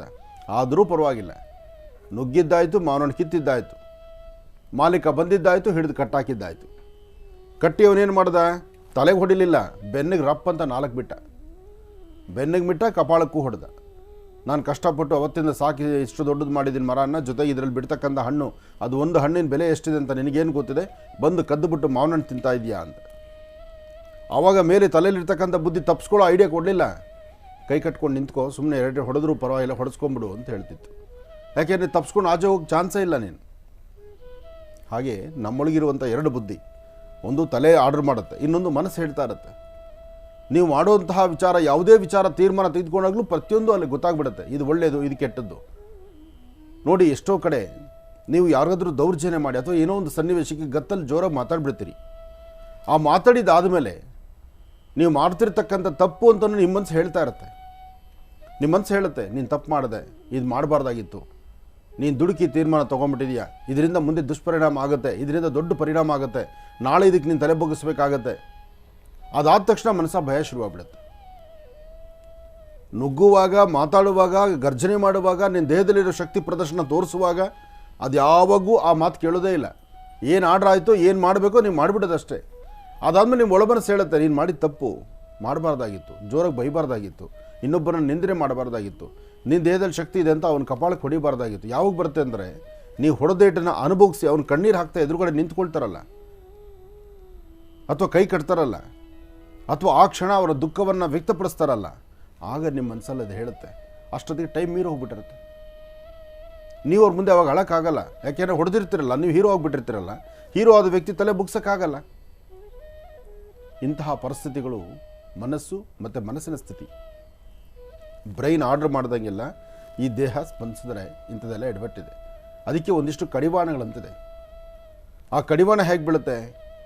ಸುಂದರವಾಗಿದ್ದು ತಾನೆ, ಹಣ್ಣು ಚೆನ್ನಾಗಿದೆ ತಾನೆ, ನೀನು ಕಣ್ಣಲ್ಲಿ ನೋಡ್ತಿದ್ಯಾ ತಾನೆ, ಆ ಹಣ್ಣಿನಿಂದ ಬರ್ತಕ್ಕಂಥ ಸುಗಂಧ ಪರಿಮಳ, ಆ ಒಳ್ಳೆ ಸುವಾಸನೆ ಇದೆ ತಾನೆ, ಅದು ನೀನು ಮೂಗು ತಗೊಂಡಿದೆ ತಾನೆ. ರುಚಿ ಒಂದು ಬೇಡ. ರುಚಿ ಅಂದರೆ ಏನು? ನಾಲಿಗೆಗೆ ರುಚಿ ಕೊಡುತ್ತೆ, ಕೈಯಲ್ಲಿ ಅದನ್ನು ಮುಟ್ಟುತ್ತೆ. ಕೈಯಲ್ಲಿ ಮುಟ್ಟಿದಾಗ ಆ ಸ್ಪರ್ಶ ಸುಖ, ಅದೇ ಹಚ್ಕೊಂಡು ತಿನ್ನುವಾಗ ಅದರ ಆನಂದ, ರುಚಿ ಬರತಕ್ಕಂಥದ್ದು. ಕೈಯಲ್ಲಿ ಮುಟ್ಟೋದಾಗಲಿ, ನಾಲಿಗೆ ರುಚಿ ಕಾಣೋದಾಗಲಿ, ಇವೆರಡು ಮಾಡಿದ್ರೆ ಮಾತ್ರ ಸಿಕ್ಕಾಕೊಂಡ್ಬಿಡ್ತೀರಿ ನೀವು, ಹೊಡೆತ ತಿಂತೀರಿ. ಕಣ್ಣಲ್ಲಿ ನೋಡಿ ಸೌಂದರ್ಯನ, ಕಣ್ಣಲ್ಲಿ ನೋಡಿ ಹಣ್ಣಿನ ಕಲರನ್ನು, ಹಾಗೆ ಆ ಹಣ್ಣಿನ ಒಂದು ಪ್ರಾಂತ್ಯದಷ್ಟೊತ್ತು ಆ ಮಾವಿನ ಮರದಿಂದ ಬರ್ತಕ್ಕಂಥ, ಹಣ್ಣಿನಿಂದ ಬರ್ತಕ್ಕಂಥ ಆ ಸುಗಂಧ ಪರಿಮಳ, ನಿಮ್ಮ ಒಂದು ಸುವಾಸನೆ ತಗೊಳ್ಳುವಾಗ ಯಾರಿಗೂ ಗೊತ್ತಾಗೋದಿಲ್ಲ. ನಿಮ್ಮ ಕಣ್ಣು ನೀವೇನು ಹಣ್ಣು ನೋಡ್ತಿದ್ದೀರೋ, ಹಣ್ಣಿನ ಪಕ್ಕದಲ್ಲಿರ್ತಕ್ಕಂಥ ಎಲೆಗಳನ್ನು ನೋಡ್ತಿದ್ರೋ ಅದು ಗೊತ್ತಾಗೋದಿಲ್ಲ. ಎಲ್ಲವನ್ನೂ ಭಗವಂತ ಕೊಟ್ಟಿದ್ದಾನೆ. ಕೊಟ್ಟಿರ್ತಕ್ಕಂಥದ್ದನ್ನು ನಿಮಗೆ ಏನು ಬೇಕು, ಎಷ್ಟು ಬೇಕು, ಅದರಿಂದ ಆಗೋದೇನು, ಹೋಗೋದೇನು, ಮುಂದೆ ಅದರಿಂದ ಹೊಡ್ತಾ ಏನು, ಇದೆಲ್ಲದರ ಬಗ್ಗೆ ಸ್ವಲ್ಪ ಅರಿವಿರಬೇಕು. ಬಹುಶಃ ಈ ಅರಿವು ಇದೆಲ್ಲ ಯಾವಾಗ ಬರುತ್ತೆ? ಮನುಷ್ಯನಿಗೆ ಒಂದೆರಡು ಸತಿ ಹುಳಿಪೆಟ್ಟು ಬೀಳುತ್ತೆ ನೋಡಿ, ಆವಾಗ ಬರುತ್ತೆ. ಹುಳಿಪೆಟ್ಟು ಬೀಳ್ದಿರ ಹೈಯರ್ ಎಂಡ್ ಶಾಲೆಯಲ್ಲಿ ಓದಿರ್ತಕ್ಕಂಥವರಿಗೆ ಖಂಡಿತ ಇದು ಬರೋದೇ ಇಲ್ಲ. ಯಾಕೆ ಅಂದರೆ ಅಲ್ಲಿ ತಿಳಿಸುವ ಪಾಠ ಅಷ್ಟೇ ಇರುತ್ತೆ. ಅದೇ ಮಾಮೂಲಿ ಇರ್ತಕ್ಕಂಥ ಶಾಲೆಗಳಲ್ಲಿ ಇಲ್ಲಿ ಹೇಳ್ಕೊಡುವಂಥ ಪಾಠ ಹೀಗಿರುತ್ತೆ. ಜೊತೆಗೆ ಇಲ್ಲಿರ್ತಕ್ಕಂಥ ಸ್ನೇಹಿತರು, ಇಲ್ಲಿರ್ತಕ್ಕಂಥ ಬಾಂಧವ್ಯ ಅದರ ರೀತಿಯೇ ಬೇರೆ ಇರುತ್ತೆ. ಹೈಯರ್ ಎಂಡಲ್ಲಿ ಎಲ್ಲರೂ ಹೈಯರ್ ಎಂಡಲ್ಲೇ ಇರ್ತಾರೆ.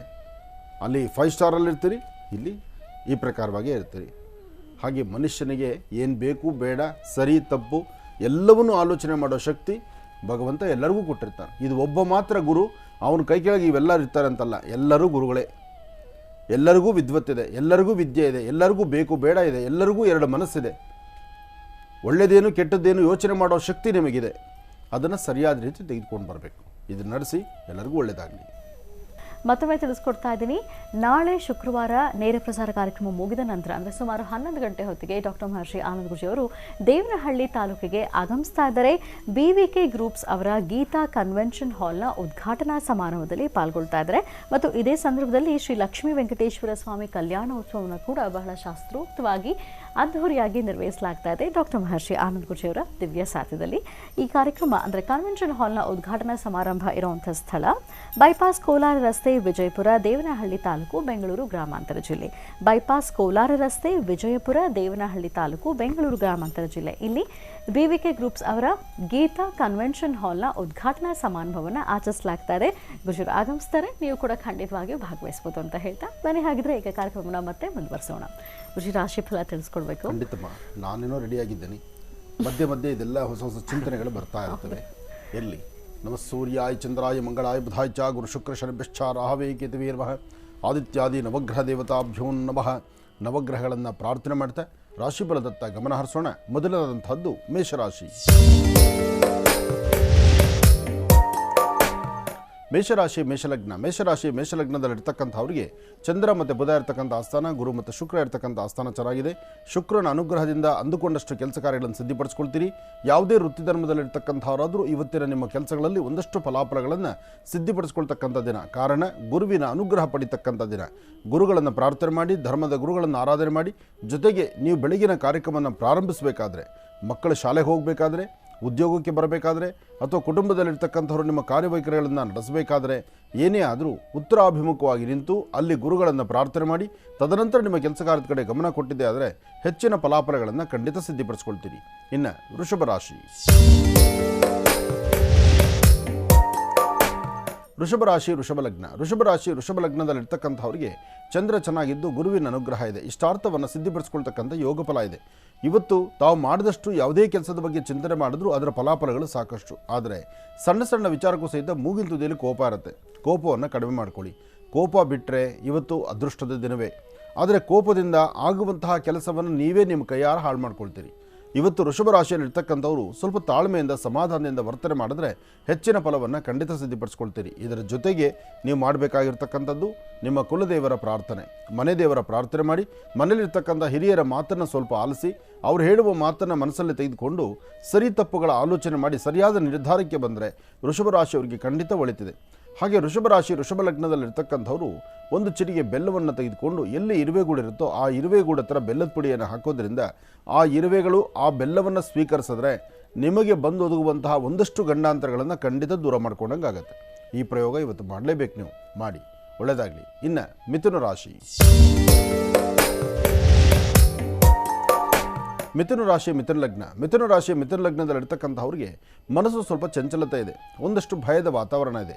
ಹಿಂದೆ ಯಾವತ್ತೋ ಮಾಡಿರ್ತಕ್ಕಂತಹ ತಪ್ಪು ಒಪ್ಪುಗಳಿರ್ಬೋದು, ಅಥವಾ ಹಿಂದೆ ಯಾವತ್ತೋ ತೆಗೆದುಕೊಂಡಂತಹ ನಿಲುವು ನಿರ್ಧಾರ ಇರ್ಬೋದು, ಅಥವಾ ಅಂದು ನೀವು ಕೊಟ್ಟಂಥ ಮಾತಿರ್ಬೋದು, ಇವತ್ತು ಆ ಮಾತಿಗೆ ಸರಿಯಾಗಿ ನಡ್ಕೊಳ್ಳೋಕೆ ಆಗದೇ ಇರತಕ್ಕಂಥ ಪರಿಸ್ಥಿತಿ ಇರ್ಬೋದು.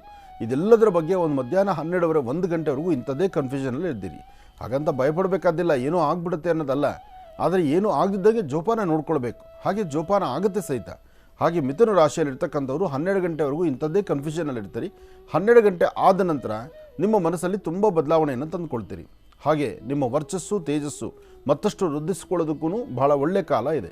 ಹಾಗೆ ಇವತ್ತಿನ ದಿವಸ ನೀವು ಮಾಡುವಂಥ ಕೆಲಸದಲ್ಲಿ ಏನಾದರೂ ಒಂದು ಬದಲಾವಣೆ ತಂದುಕೊಳ್ಬೋದಾದರೆ ಇವತ್ತು ತಾಯಿ ಭುವನೇಶ್ವರಿ, ರಾಜರಾಜೇಶ್ವರಿ, ಗ್ರಾಮ ದೇವತೆ ಅಥವಾ ಶಕ್ತಿ ದೇವತೆಯನ್ನು ಆರಾಧನೆ ಮಾಡ್ತಕ್ಕಂಥದ್ದು ಬಹಳ ಉತ್ತಮ.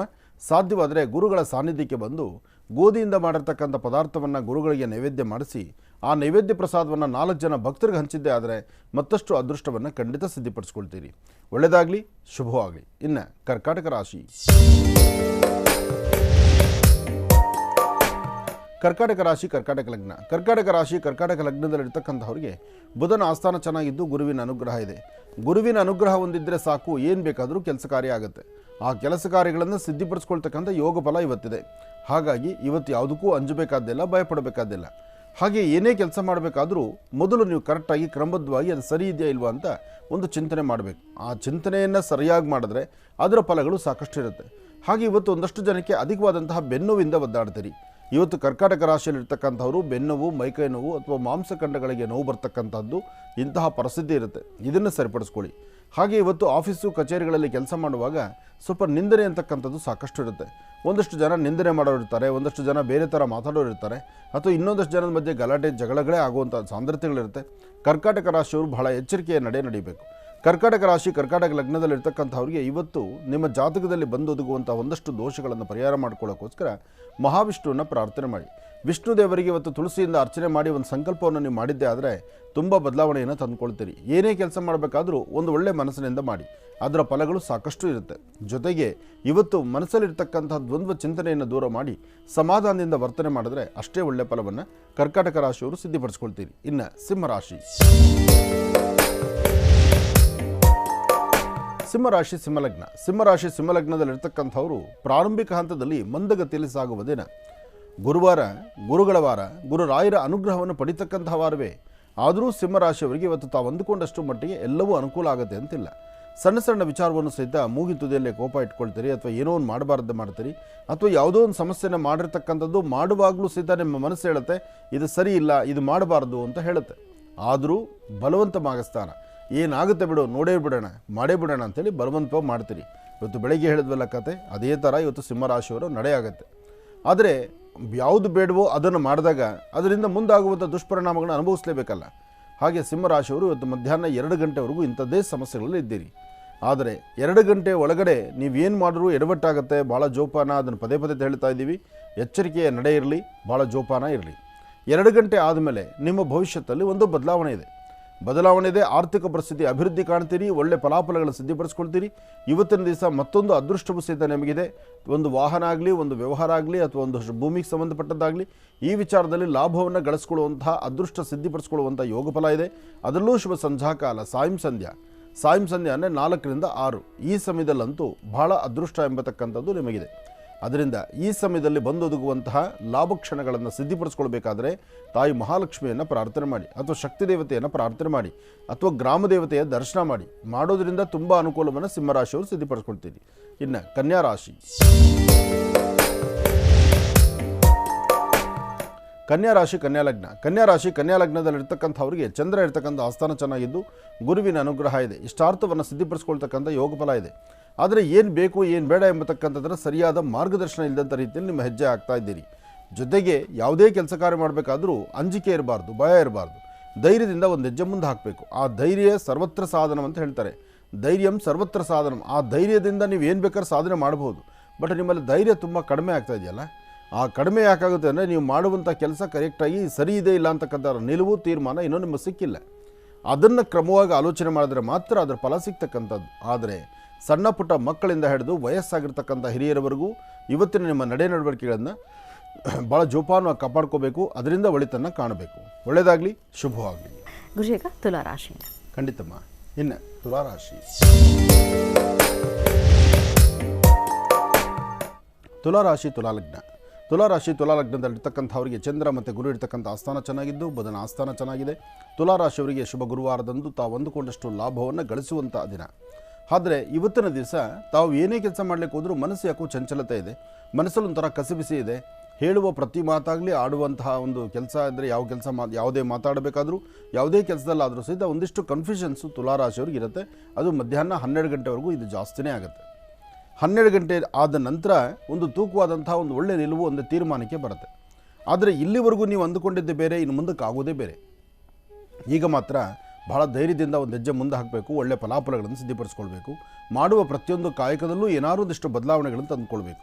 ಇವತ್ತು ತಾಯಿ ಭುವನೇಶ್ವರಿ, ರಾಜರಾಜೇಶ್ವರಿ, ಶಕ್ತಿ ದೇವತೆ, ಗ್ರಾಮ ದೇವತೆಯನ್ನು ಪ್ರಾರ್ಥನೆ ಮಾಡ್ತಕ್ಕಂಥದ್ದೊಂದಾದರೆ ಅದರ ಜೊತೆಗೆ ಸಾಧ್ಯವಾದರೆ ಒಂದು ಚಿಟಿಕೆ ಕಡಲೆಕಾಳು ಅಥವಾ ಕಡಲೆಬೇಳೆ, ಒಂದು ಚಿಟಿಕೆಯಷ್ಟು ಉದ್ದಿನಬೇಳೆ, ಒಂದು ಚಿಟಿಕೆಯಷ್ಟು ಅಕ್ಕಿ, ಕಡಲೆಬೇಳೆ ಮತ್ತು ಉದ್ದಿನಬೇಳೆ, ಈ 3 ಧಾನ್ಯಗಳನ್ನು ಏಕಕಾಲದಲ್ಲೇ ನಿಮ್ಮ ಮನೆಯ ನೈಋತ್ಯಾಭಿಮುಖವಾಗಿ ನಿಂತು ಅಲ್ಲಿ ದೃಷ್ಟಿ ತೆಗೆದು ಹಸಿರು ಗಿಡದ ಮೇಲೆ ಹಾಕೋದ್ರಿಂದ ತುಂಬ ಅನುಕೂಲವನ್ನು ತುಲಾರಾಶಿಯವರು ಸಿದ್ಧಪಡಿಸ್ಕೊಳ್ತೀರಿ. ಇನ್ನು ವೃಶ್ಚಿಕ ರಾಶಿ. ವೃಶ್ಚಿಕ ರಾಶಿ ವೃಶ್ಚಿಕ ಲಗ್ನ. ವೃಶ್ಚಿಕ ಲಗ್ನದಲ್ಲಿರ್ತಕ್ಕಂಥವರಿಗೆ ಆರೋಗ್ಯದಲ್ಲಿ ಸಣ್ಣಪುಟ್ಟ ವ್ಯತ್ಯಾಸ, ಮನಸ್ಸು ಒಂಥರ ಕನ್ಫ್ಯೂಷನ್ಸು, ಒಂಥರ ಚಂಚಲತೆ, ಜೊತೆಗೆ ಯಾವುದೋ ಒಂದು ವಿಚಾರವನ್ನು ತಲೆಯಲ್ಲಿಟ್ಕೊಂಡು ತುಂಬ ನೋವು ಪಡ್ತಾ ಇರ್ತೀರಿ, ಭಯ ಪಡ್ತೀರಿ. ಏನಾಗುತ್ತೋ, ಏನು ಬಿಡುತ್ತೋ, ಅಥವಾ ಏನೋ ಹಿಂಗಾಯಿತು, ಅಥವಾ ನಂದು ಏನು ತಪ್ಪಿತ್ತು ಇದರಲ್ಲಿ, ಅಥವಾ ನಾನು ಯಾವಾಗ ಗೊತ್ತಿದ್ದೋ ತಪ್ಪು ಮಾಡಿದೆ, ಈ ಪ್ರಕಾರವಾಗಿ ಹಲವಾರು ವಿಭಿನ್ನ ಆಲೋಚನೆಗಳು ನಿಮ್ಮನ್ನು ಬಾಧಿಸುತ್ತೆ. ಆದರೆ ಇವತ್ತಿನ ದಿವಸ ತಾವು ತೆಗೆದುಕೊಳ್ಳುವ ಪ್ರತಿಯೊಂದು ನಿಲುವಲ್ಲೂ ಅರ್ಥಗರ್ಭಿತವಾದಂಥ ಫಲವನ್ನು ಸಿದ್ಧಪಡಿಸ್ಕೊಳ್ತೀರಿ, ಫಲಾಫಲಗಳನ್ನು ಸಿದ್ಧಪಡಿಸ್ಕೊಳ್ತೀರಿ. ಹಾಗೆ ಮನಸ್ಸಲ್ಲಿರ್ತಕ್ಕಂಥ ದ್ವಂದ್ವ ಚಿಂತನೆಗಳನ್ನು ದೂರ ಮಾಡ್ಕೊಳ್ತೀರಿ. ಇವತ್ತು ತಾಯಿ ಭುವನೇಶ್ವರಿಯನ್ನಾಗಲಿ, ಅಥವಾ ನಿಮ್ಮ ಕುಲದೇವರನ್ನಾಗಲಿ, ಅಥವಾ ನಿಮ್ಮ ಮನೆಯಲ್ಲಿರ್ತಕ್ಕಂಥ ಹಿರಿಯರ ಪಾದಮುಟ್ಟಿ ನಮಸ್ಕಾರ ಮಾಡ್ತಕ್ಕಂಥದ್ದಾಗಲಿ ಮಾಡೋದ್ರಿಂದ ತುಂಬ ಬದಲಾವಣೆಯನ್ನು ಕಾಣ್ತೀರಿ. ಹಾಗೆ ಸಾಧ್ಯವಾದರೆ ಇವತ್ತಿನ ದಿವಸ ಸರಿಸುಮಾರು ಮಧ್ಯಾಹ್ನ 12ರಿಂದ 1 ಗಂಟೆ 15 ನಿಮಿಷ, 12ರಿಂದ 1:15 ಈ ಮಧ್ಯದಲ್ಲಿ ನಿಮ್ಮ ಚಿಂತನೆ, ನೀವು ತೆಗೆದುಕೊಳ್ಳುವ ನಿಲುವು ತೀರ್ಮಾನ ಕ್ರಮಬದ್ಧವಾಗಿರಬೇಕು. ಇದರಿಂದ ತುಂಬ ಅನುಕೂಲವನ್ನು ಸಿದ್ಧಪಡಿಸ್ಕೊಳ್ತೀರಿ, ಫಲಾಫಲಗಳನ್ನು ಸಿದ್ಧಪಡಿಸ್ಕೊಳ್ತೀರಿ. ಒಳ್ಳೆಯದಾಗಲಿ, ಶುಭವಾಗಲಿ. ಇನ್ನು ಧನುರಾಶಿ.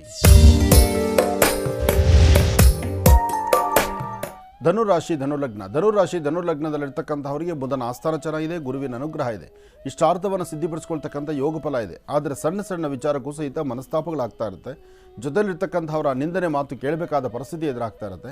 ಯಾವುದರಲ್ಲೂ ಒಂದು ನೆಮ್ಮದಿ ಕಾಣದಂಥ ಪರಿಸ್ಥಿತಿಯಲ್ಲಿದ್ದೀರಿ. ಅದರ ಮಧ್ಯದಲ್ಲಿ ಆರೋಗ್ಯದಲ್ಲೂ ಸಹಿತ ವ್ಯತ್ಯಾಸ ಆಗ್ತಾ ಇದೆ. ಈ ಆರೋಗ್ಯದಲ್ಲಾಗುವಂಥ ವ್ಯತ್ಯಾಸ ಇದೆಲ್ಲವನ್ನೂ ಸಹಿತ ಸರಿಪಡಿಸ್ಕೊಳ್ಬೇಕಾದ್ರೆ ಒಂದಷ್ಟು ಬಿಲ್ವಪತ್ರೆಯಿಂದ ಶಿವಾರ್ಚನೆ ಮಾಡಿ, ಶಿವನಿಗೆ ಒಂದು ಬಿಲ್ವಾರ್ಚನೆಯೋ ಶಿವಾರ್ಚನೆಯೋ ಅಥವಾ ಶಿವನಿಗೆ ಒಂದು ಅಷ್ಟೋತ್ತರವನ್ನು ಮಾಡಿಸಿ ಬಿಲ್ವಪತ್ರೆಯಿಂದ, ಜೊತೆಗೆ ಶಿವನಿಗೆ ಒಂದಷ್ಟು ಭಸ್ಮದಿಂದ, ಬಿಲ್ವಪತ್ರೆಯಿಂದ ಅಥವಾ ರುದ್ರಾಕ್ಷಿಗಳಿಂದ ಅರ್ಚನೆ ಸಂಕಲ್ಪ ಅಥವಾ ದೇವಾಲಯಕ್ಕೆ ಒಂದಷ್ಟು ಹೂವು ಕೊಟ್ಟು ಪ್ರಾರ್ಥನೆ ಮಾಡ್ತಕ್ಕಂಥದ್ದು, ಶಿವದರ್ಶನ ಮಾಡ್ತಕ್ಕಂಥದ್ದು ಇದು ಬಹಳ ಉತ್ತಮ. ಮಧ್ಯಾಹ್ನ ಯಾರಾದರೂ ಹಸಿದಲ್ಲಿರ್ತಕ್ಕಂಥ ತುಂಬ ಹಸಿವಿನಲ್ಲಿ ಒದ್ದಾಡುವಂಥವ್ರಿಗೆ ಅನ್ನದಾನ ಮಾಡಿ, ಅಥವಾ ಸಾಧು ಸಂತರು ಕಂಡು ಬಂದರೆ ಅವ್ರಿಗೊಂದಿಷ್ಟು ಅನ್ನದಾನವನ್ನು ಅಥವಾ ಗೋಧಿ ಚಪಾತಿಯನ್ನು ಕೊಟ್ಟು ಪ್ರಾರ್ಥನೆ ಮಾಡಿ. ಇದರಿಂದ ತುಂಬ ಅನುಕೂಲವನ್ನು ಖಂಡಿತ ಸಿದ್ಧಪಡಿಸ್ಕೊಳ್ತೀರಿ. ಏನೇ ಮಾಡಬೇಕಾದ್ರೂ ಒಳ್ಳೆ ಮನಸ್ಸಿನಿಂದ ಮಾಡಿದ್ರೆ ಅದರ ಫಲಾಫಲಗಳು ಸಾಕಷ್ಟು. ಧನುರಾಶಿಯವರು ಶ್ರದ್ಧಾಭಕ್ತಿಯಾಗಿ ಕೆಲಸ ಮಾಡಿದ್ರೆ ಅದರ ಫಲಗಳನ್ನು ಖಂಡಿತ ಸಿದ್ಧಪಡಿಸ್ಕೊಳ್ತೀರಿ. ಇನ್ನು ಮಕರ ರಾಶಿ. ಮಕರ ಲಗ್ನದಲ್ಲಿರ್ತಕ್ಕಂಥವ್ರಿಗೆ ಬುಧ ಮತ್ತು ಚಂದ್ರ ಇರ್ತಕ್ಕಂಥ ಆಸ್ಥಾನ ಚೆನ್ನಾಗಿದೆ, ಗುರುವಿನ ಅನುಗ್ರಹ ಇದೆ, ಮಾಡುವಂಥ ಕೆಲಸದಲ್ಲಿ ಸಾಕಷ್ಟು ಲಾಭವನ್ನು ಸಿದ್ಧಪಡಿಸ್ಕೊಳ್ತಕ್ಕಂಥ ಯೋಗ ಫಲ ಇದೆ. ಹಾಗೆ ಏನೇ ಮಾಡಬೇಕಾದ್ರೂ ನಿಮ್ಮ ಮನಸ್ಸಲ್ಲಿರ್ತಕ್ಕಂಥ ದ್ವಂದ್ವ ಚಿಂತನೆಯನ್ನು ದೂರ ಮಾಡಿ ಶಾಂತಿ ಸಮಾಧಾನವಾಗಿರಿ, ಒಳ್ಳೆ ಫಲಾಫಲಗಳನ್ನು ಖಂಡಿತ ಸಿದ್ಧಪಡಿಸ್ಕೊಳ್ತೀರಿ. ಒಂದಷ್ಟು ಜನ ಮಕರ ರಾಶಿಯವರಿಗೆ ನಿಮ್ಮ ಬಲಗಡೆ ಭುಜದ ಹತ್ರ, ಬಲಗಡೆ ಭುಜ ಅಥವಾ ಬೆನ್ನಿನ ಭಾಗ ಇಲ್ಲಿ ನೋವು ಪಡುವಂಥದ್ದು ಅಥವಾ ಏಟು ಮಾಡ್ಕೊಳ್ತಕ್ಕಂಥದ್ದು, ಯಾವುದಾದ್ರೂ ಒಂದು ಬೇಡವಾದ ವಿಚಾರವನ್ನು ತಲೆಯಲ್ಲಿಟ್ಕೊಂಡು ಅದನ್ನೇ ಕಣ್ಣೀರು ಹಾಕುವಂಥ ಪರಿಸ್ಥಿತಿ ಆಗ್ತಾ ಇರುತ್ತೆ. ಆದರೆ ಮಧ್ಯಾಹ್ನ 2 ಗಂಟೆ ಆದಮೇಲೆ ತುಂಬ ಬದಲಾವಣೆ ಕಾಣುತ್ತೆ. ಅಂದುಕೊಂಡಿದ್ದಕ್ಕೇ ಹೆಚ್ಚಿನಾಗಿ ಚೆನ್ನಾಗಿರುವಂಥ ಯೋಗ ಫಲ ನಿಮ್ಮದಾಗತ್ತೆ. ಇವತ್ತು ಯೋಗಗಳಲ್ಲಿ ಚಂದ್ರ ಚೆನ್ನಾಗಿದ್ದಾನೆ, ಗುರುವಿನ ಅನುಗ್ರಹ ಇದೆ. ಧೈರ್ಯವಾಗಿರಿ, ಒಳ್ಳೆಯದಾಗಲಿ, ಶುಭವಾಗಲಿ. ಇನ್ನು ಕುಂಭರಾಶಿ.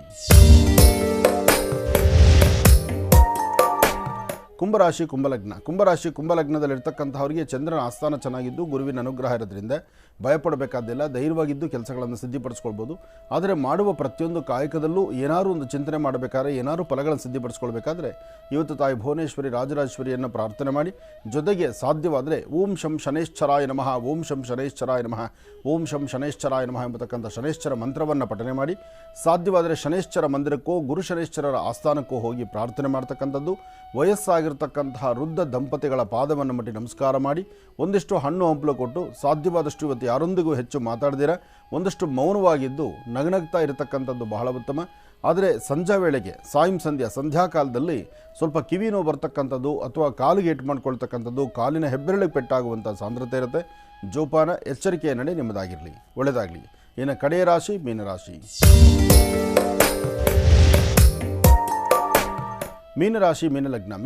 ಮೀನಲಗ್ನದಲ್ಲಿರ್ತಕ್ಕಂಥವರಿಗೆ ಬುಧನ ಆಸ್ಥಾನ ಚೆನ್ನಾಗಿದೆ, ಗುರುವಿನ ಅನುಗ್ರಹ ಇದೆ.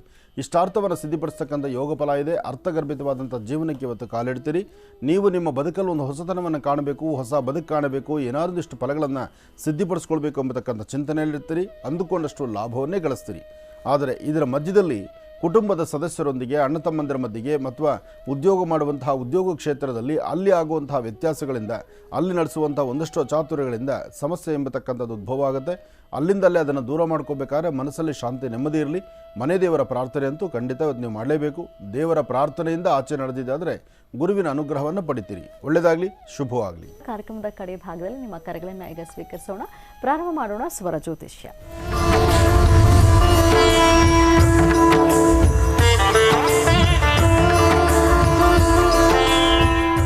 ಕಾರ್ಯಕ್ರಮದಲ್ಲಿ ಮೊದಲ ಕರೆ ಯಾರು ಮಾಡ್ತಿದ್ದಾರೆ ಮಾತಾಡ್ಸೋಣ. ಹಲೋ. ಹಲೋ, ನಮಸ್ತೆ. ನಮಸ್ತೆ ಲಕ್ಷ್ಮಿ ಅಕ್ಕ. ನಿಮ್ಮ ಹೆಸರು ಹೇಳಿಮಾ. ಹೆಸರು ಊರು ಬೇಡಕ್ಕ. ನಂಗೆ ಗುರುಜಿ ಜೋಡಿ ಮಾತಾಡೋದಿತ್ತು. ಆಯ್ತು, ಮಾತಾಡಿಮಾ. ಹಲೋ. ಹಲೋ, ನಮಸ್ಕಾರ ಗುರುಜಿ. ನಿಮಗೆ ಪಾದಕ್ಕೆ ಕೋಟಿ ಕೋಟಿ ವಂದನೆಗಳು ಗುರುಜಿ. ನಮಸ್ತೆ ತಾಯಿ, ಹೇಳಮ್ಮ. ಗುರುಜಿ, ನನ್ನ ಮದ್ವೆ ಬಗ್ಗೆ ಕೇಳಬೇಕಾಗಿತ್ತು ಗುರುಜಿ. ತುಂಬಾ ದಿನಗಳಿಂದ ನಿಮ್ಗೆ ಕಾಲ್ ಮಾಡ್ತಾ ಇದ್ದೆ. ಇವತ್ತು ನನ್ನ ಅದೃಷ್ಟ ತೆರೆದಿದೆ ಗುರುಜಿ. ನನ್ನ ಮದ್ವೆನೇ ಸೆಟ್ ಆಗ್ತಾ ಇಲ್ಲ ಗುರುಜಿ. ತುಂಬಾ ವರ್ಷಗಳಿಂದ ಆಗ್ತಾ ಇಲ್ಲ ಗುರುಜಿ. ಏನು ಓದಿದ್ದೀರಿ? ನಾನು PUC ಓದಿದ್ದೀನಿ ಗುರುಜಿ. ಏನು ಜಾಬ್ ಮಾಡ್ತಿದ್ದೀರೋ, ಮನೆಯಲ್ಲೇ ಇದ್ದೀರೋ? ಕೆಲಸ ಮಾಡ್ತೀನಿ ಗುರುಜಿ, ಬೇರೆ ಅಂಗಡಿಯಲ್ಲಿ ಹೋಗಿ. ಮದ್ವೆನೇ ಹಾಗೆ ಸಂಬಂಧಗಳನ್ನೇ ಬರಲ್ಲ ಗುರುಜಿ. ನನಗ ನನ್ನ ಹಣೆ ಬರದಲ್ಲಿ ಗಂಡ ಇದ್ದಾನೋ ಇಲ್ಲೋ ಗೊತ್ತಿಲ್ಲ ಗುರುಜಿ. ಇಲ್ಲ, ಆಗುತ್ತಿರು, ಧೈರ್ಯ ತಗೋ, ತಲೆ ಕೆಡಿಸ್ಕೋಬೇಡ. ಭಗವಂತ ಎಲ್ಲವನ್ನೂ ಎಲ್ಲರಿಗೂ ಬರ್ದಿರ್ತಾನೆ ಗುರುಜಿ. ನಿಮ್ ಕಾರ್ಯಕ್ರಮ ತುಂಬಾ ವೀಕ್ಷಿಸಿದ್ದೀನಿ. ನನಗೆ ಅನುಕೂಲವಾದ ಅನುಷ್ಠಾನಗಳು ಬಿ ಮಾಡೀನಿ ಗುರುಜಿ. ನನಗೆ ಒಟ್ಟ ಮದುವೆನೇ ಸೆಟ್ ಆಗಲ್ಲ ಗುರುಜಿ. ಆದರೆ ಈಗ ನಾನು ಹೇಳ್ತೀನಿ ಕೇಳು. ನಿನ್ನ ಸ್ವರತರಂಗ ಪ್ರಕಾರ ನೀನೊಂದು ಒಳ್ಳೆ ಮನೆ ಸೇರ್ತೀಯ. ಅದು ತುಂಬ ಹತ್ತಿರದಲ್ಲಿದೆ. ತುಂಬ ಬಹಳ ಬೇಗನೆ ಕಾರ್ಯಸಿದ್ಧಿ ಆಗುತ್ತೆ. ವಿವಾಹಕ್ಕೆ ಬಹುಶಃ ಇಲ್ಲಿವರೆಗೂ ಆಗಿಲ್ದಿರೋದಕ್ಕೂ ಒಂದು ಕೆಲವು ಕಾರಣಗಳಿರ್ಬೋದು. ಭಗವಂತ ಕೆಲವು ಸರ್ತಿ ಏನಾಗತ್ತಂದರೆ ನಮ್ಮ ಜನ್ಮದಾರಭ್ಯ ಇರ್ತಕ್ಕಂಥ ಕೆಲವು ಕರ್ಮಫಲಗಳು ನಮ್ಮನ್ನು ಅಡ್ಡಿ ಹಾಕ್ತಾ ಇರುತ್ತೆ. ಆದರೆ ನಿನ್ನ ಸ್ವರತರಂಗ ಪ್ರಕಾರ ಈಗ ಮದುವೆಗೆ ಬಹಳ ಒಳ್ಳೆ ಯೋಗ ಫಲ ಇದೆ. ಈಗ ಗುರುಬಲ ಇದೆ ನಿನಗೆ. ಈ ಗುರುಬಲ ಇರೋದ್ರಿಂದ ಅತಿ ಶೀಘ್ರದಲ್ಲೇ ನಿನಗೊಂದು ಒಳ್ಳೆ ವರ ಸೆಟ್ ಆಗುತ್ತೆ, ಒಳ್ಳೆ ಮನೆಯೂ ಸಿಗುತ್ತೆ. ನಿಮ್ಮ ಮನೆ ದೇವರು ಯಾವುದಮ್ಮ? ವೀರಭದ್ರೇಶ್ವರ ಗುರು. ವೀರಭದ್ರೇಶ್ವರ. 4 ಸೋಮವಾರ ವೀರಭದ್ರೇಶ್ವರನಿಗೆ ಒಂದು ತೆಂಬಿಟ್ಟಿನ ಆರತಿ ಮಾಡು. ನಿಮ್ಮ ಕಡೆ ತೆಂಬಿಟ್ಟು ಮಾಡೋದು ಬರುತ್ತಾ? ತೆಂಬಿಟ್ಟು ಅಂತಾರಲ್ಲ, ಮಾಡಲ್ಲ. ತೆಂಬಿಟ್ಟು ಒಂದು ಕೆಲಸ ಮಾಡು. ಅಕ್ಕಿನ ಮಿಷಿನ್ಗೆ ಹಾಕಿಸಿ ಪೌಡರ್ ಮಾಡ್ಕೊಳ್ಳೋದು. ಒಂದು ಸ್ವಲ್ಪ ಬೆಲ್ಲದ ಪಾಕದಲ್ಲಿ ಅಕ್ಕಿ ಹಿಟ್ಟನ್ನು ಹಾಕಿ ಗಟ್ಟಿಯಾಗಿ ಉಂಡೆ ಮಾಡ್ತಕ್ಕಂಥದ್ದು. ಅದರಲ್ಲಿ ಒಂದು ತುಪ್ಪದ ಬತ್ತಿ ಇಟ್ಟು ಆರತಿ ಮಾಡೋದು. ಈ ಅಕ್ಕಿ ಹಿಟ್ಟು ಬೆಲ್ಲನ ಮಿಶ್ರಣ ಮಾಡಿ ಸ್ವಲ್ಪ ತುಪ್ಪ ಅಥವಾ ಕೆಲವರು ಗೋಡಂಬಿ, ದ್ರಾಕ್ಷಿ ಗೋಡಂಬಿ ಹಾಕ್ತಾರೆ, ಕೆಲವರು ಕಡಲೆ ಬೀಜ ಹಾಕ್ತಾರೆ. ಅದಕ್ಕೆ ಏನಂತ ನಿಮ್ಮ ಕಡೆ ಅದನ್ನ? ನಾನು ಹೇಳಿದ ಕ್ರಮ ಆದ್ರೂ ನಿಂಗೆ ಅರ್ಥ ಆಯ್ತಲ್ಲ? ಅರ್ಥ ಆಯ್ತು ಗುರುಜಿ. ಇದನ್ನು ಮಾಡು. 4 ಸೋಮವಾರ ಮಾಡು. ಮಂಗಳವಾರದ ದಿವಸ ಒಂದು ಬ್ಲೌಸ್ ಪೀಸನ್ನು 4 ಭಾಗ ಮಾಡು. ಒಂದು ಬ್ಲೌಸ್ ಪೀಸ್ನ 4 ಭಾಗ ಪೀಸ್ಗಳು ಮಾಡ್ಕೊ. ಅದರಲ್ಲಿ 1 ಇಡಿಯಷ್ಟು ತೊಗರಿ ಬೇಳೆನ ಒಂದು ಪೀಸಲ್ಲಿ ಹಾಕು. ಅದು ಮಂಗಳವಾರ ಬೆಳಗ್ಗೆ ಪೂಜೆ ದೇವರ ಹತ್ರ ಇಟ್ಟು ಪ್ರಾರ್ಥನೆ ಮಾಡು. ಮಂಗಳವಾರ ಸಾಯಂಕಾಲ ಅದನ್ನು ಹತ್ತಿರದಲ್ಲಿ ಯಾವ್ದಾದ್ರು ಒಂದು ದೇವಸ್ಥಾನ ತೆಗೆದುಕೊಂಡು ಕೊಟ್ಬಿಡು. ಈ ಥರ 4 ಮಂಗಳವಾರ ದೇವಿಗೆ ಮಾಡೋದು, 4 ಮಂಗಳವಾರ ಶಿವಾಲಯಕ್ಕೆ ಮಾಡೋದು. ಇದಿಷ್ಟು ಕ್ರಮ ನೀನು ಮಾಡಿದ್ರೆ ಶೀಘ್ರದಲ್ಲಿ ಪುನಃ ನಿನಗೆ ನನ್ನ ಕರೆನೂ ಸಿಗುತ್ತೆ. ಕರೆ ಸಿಕ್ಕಿದ್ರು ಬೇಡ, ನಿನ್ನ ಮದುವೆ ಇನ್ವಿಟೇಷನ್ ಅಂತೂ ನಾನು ಕಳಿಸ್ಕೊಡು. ಖಂಡಿತ. ಒಳ್ಳೇದಾಗಲಿ ತಾಯಿ. ಕರೆ ಮಾಡಿ ಮಾತನಾಡಿದ್ದಕ್ಕಾಗಿ ನಿಮಗೆ ಧನ್ಯವಾದಗಳನ್ನು ತಿಳಿಸ್ತಾ ಇದ್ದೀವಿ. ಈಗ ಮತ್ತೊಂದು ಕರೆ ಸಿದ್ಧವಾಗಿದೆ, ಮಾತಾಡ್ಸೋಣ. ಹಲೋ, ಹಲೋ, ನಮಸ್ತೆ. ನಮಸ್ತೆ. ನಿಮ್ಮ ಹೆಸರು ಹೇಳಿಮ್ಮ. ರಮ್ಯಾ. ಎಲ್ಲಿಂದ ಕರೆ ಮಾಡ್ತಿರೋದು ನೀವು? ಕುಣಿಗಲ್. ಯಾರ ಬಗ್ಗೆ ಮಾತಾಡ್ತೀರೀಗ? ನನ್ನ ಬಗ್ಗೆ, ನನ್ನ ಮಗನ ಬಗ್ಗೆ ಮಾತಾಡಿಮ್ಮ. ಹಲೋ. ಹಲೋ, ನಮಸ್ತೆ ಗುರುಜಿ. ನಮಸ್ತೆ ತಾಯಿ, ಹೇಳಮ್ಮ. ನಾವು ಹಸ್ಬೆಂಡ್ ತೀರೋಗಿದ್ದಾರೆ, 3 ವರ್ಷ ಆಯ್ತು. ಹ್ಞೂ. ಅದಕ್ಕೆ ನನ್ನ ಬಗ್ಗೆ, ನನ್ನ ಮಗನ ಬಗ್ಗೆ ಮುಂದೆ ಫ್ಯೂಚರ್ ಹೇಗಿರುತ್ತೆ? ಮಗನಿಗೆ ಎಷ್ಟು ವಯಸ್ಸೀಗ? ಮಗನಿಗೆ 13 ವರ್ಷ. ಹ್ಞೂ. ಮಗ ಏನು ಓದ್ತಾ ಇದ್ದಾನೆ? 6ನೇ ಕ್ಲಾಸು. 6ನೇ ಕ್ಲಾಸು. ನೀವು ಮಾವರ ಜೊತೆ ಇದ್ದಾನೆ. ಅಮ್ಮ? ಮಾವರ ಜೊತೆ ಇದ್ದಾನೆ ಅವನು. ಹಾಂ ಹಾಂ. ಯಜಮಾನ್ರು ಅವ್ರ ಅಣ್ಣವ್ರ ಜೊತೆ. ಹಾಂ ಹಾಂ. ಅವರು ಅವ್ರ ಜೊತೆನೆ ಇರ್ಲಿ, ನೀನು ಅಲ್ಲಿರು ಇಲ್ಲಿರು ಅಂತ ಇದ್ ಮಾಡ್ತಿದ್ದಾರೆ. ಹಾಗೆ ಮಾಡಿದ್ರೆ ಅದಕ್ಕೆ ಜೀವನ ನಾನು ಹೇಗಾಗುತ್ತೆ? ನನ್ನ ಮಗ ಒಂದತ್ರ ಇರ್ಬೇಕು ಅಂತ ನಾನು ಯೋಚನೆ ಮಾಡ್ತಾ ಇದ್ದೀನಿ. ನಿನ್ನ ಯೋಚನೆ ತಪ್ಪಲ್ಲ, ನಿನ್ನ ಯೋಚನೆ ಸರಿಯಾಗಿದೆ. ಜೊತೆಗೆ ನಿನ್ನ ಯೋಚನೆಗೆ ಎಲ್ಲರೂ ಸಹಕರಿಸಬೇಕು, ಅದೇ ಧರ್ಮ. ಅದನ್ನು ಹೊರತುಪಡಿಸಿ ಸಹಕರಿಸ್ತಿಲ್ಲ ನನಗೆ. ಅದನ್ನು ಹೊರತುಪಡಿಸಿ ಮಗನೊಂದು ಕಡೆ ಬಿಡೋದು, ನಿನ್ನೊಂದು ಕಡೆ ಬಿಡೋದು. ಈಗ ಪರಿಸ್ಥಿತಿ ನಿನಗೆ ನಿನ್ನ ಮಗ ಬಿಟ್ಟರೆ ಆಧಾರ ಮತ್ತೊಂದಿಲ್ಲ. ಹೌದು. ಅಥವಾ ಮನೆಯವರೆಲ್ಲ ಸೇರಿ ತೀರ್ಮಾನ ಏನಾದ್ರು ಬೇರೆ ಥರ ತಗೊಳ್ತಾ ಇದ್ದಾರಾ? ಅದೇ ನಾವು ನಿಮ್ ಫ್ಯೂಚರ್ ನೋಡ್ಸ್ಕೊತೀವಿ, ಮಾಡ್ತೀವಿ, ಈ ತರ ಇರು ಆ ತರ ಇರು ಅಂತಾರೆ. ಒಂದತ್ರ ಬಿಡ್ತಿಲ್ಲ ನಮ್ಮನ್ನ. ಹಾಗಲ್ಲಮ್ಮ, ಇವತ್ತು ನನ್ನ ಮನೆಗೆ ಬಾ, ಊಟ ಮಾಡ್ಕೊಂಡು ಹೋಗು, ನಾಳೆ ಇನ್ನೊಬ್ರ ಮನೆಗೆ ಹೋಗು, ಅಲ್ಲಿ ಊಟ ಮಾಡು, ಹಾಗೂ ನಿನ್ನ ಜೀವನ ಕಳೀತಲ್ಲ ಅಂದರೆ ದಿನ ಕಳೆದು ಹೋಗುತ್ತೆ, ತಪ್ಪೇನಿಲ್ಲ. ಆದರೆ ಪ್ರತಿಯೊಬ್ಬರಿಗೂ ಸಹಿತ ಅವ್ರದ್ದೇ ಆದಂಥ ಬದುಕಿದೆಯಲ್ಲ, ಹೌದು. ಅದ್ರ ಬಗ್ಗೆ ಯಾರು ಚಿಂತನೆ ಮಾಡ್ತಾ ಇಲ್ವಾ? ಮಾಡ್ತಿಲ್ಲ. ಹೋಗ್ಲಿ, ಅಪ್ಪ ಅಮ್ಮ ಇದ್ದಾರಾ ನಿನಗೆ?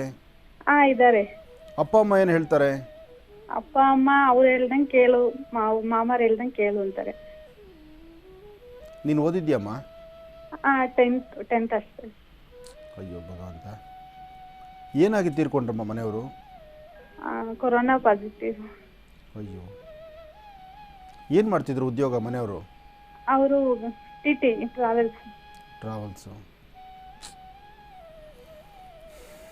ದೇವರು ಶಕ್ತಿ ಕೊಟ್ಟಾಗ ಯುಕ್ತಿಯೋ ಶಕ್ತಿಯೋ ಯಾವುದೋ ಒಂದು ಒಟ್ಟು ಜೀವನಕ್ಕೊಂದು ತೂಕವಾದಂಥ ಬೆಲೆ ಕೊಡಬೇಕು.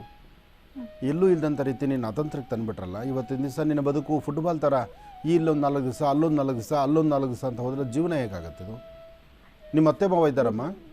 ಅತ್ತೆ ಇದ್ದಾರೆ, ಮಾವ ಇಲ್ಲ. ಸ್ವಂತ ಅಜ್ಜಿ ನಮ್ಮ ಮನೆಯವ್ರ ಅಮ್ಮರ ತಮ್ಮಂಗೆ ಕೊಟ್ಟಿರೋದು ನನ್ನ. ಹಾಂ ಹಾಂ. ಅವರಾದರೂ ಅರ್ಥ ಅದಕ್ಕೆ ಈಗ ನಾವು ಬೆಂಗಳೂರಲ್ಲಿ ಹೋಗಿ ಜೀವನ ಮಾಡೋಣ, ಯಾರು ಸವಾಸನು ಬೇಡ ಅಂತ ನಾನು ಅನ್ಕೊಂಡಿದ್ದೀನಿ. ನೀನು ಯೋಚನೆ ಮಾಡೋದು ತಪ್ಪಲ್ಲ, ಆದರೆ ಒಂಟಿ ಹೆಣ್ಣು ಈ ದೊಡ್ಡ ಸಿಟಿನಲ್ಲಿ ಜೀವನ ಮಾಡೋದು ಸ್ವಲ್ಪ ಕಷ್ಟ ಅನಿಸುತ್ತೆ. ಯಾರಾದರೂ ನಿನಗೊಬ್ಬರು ಆಸರೆ ಬೇಕೇ ಬೇಕು.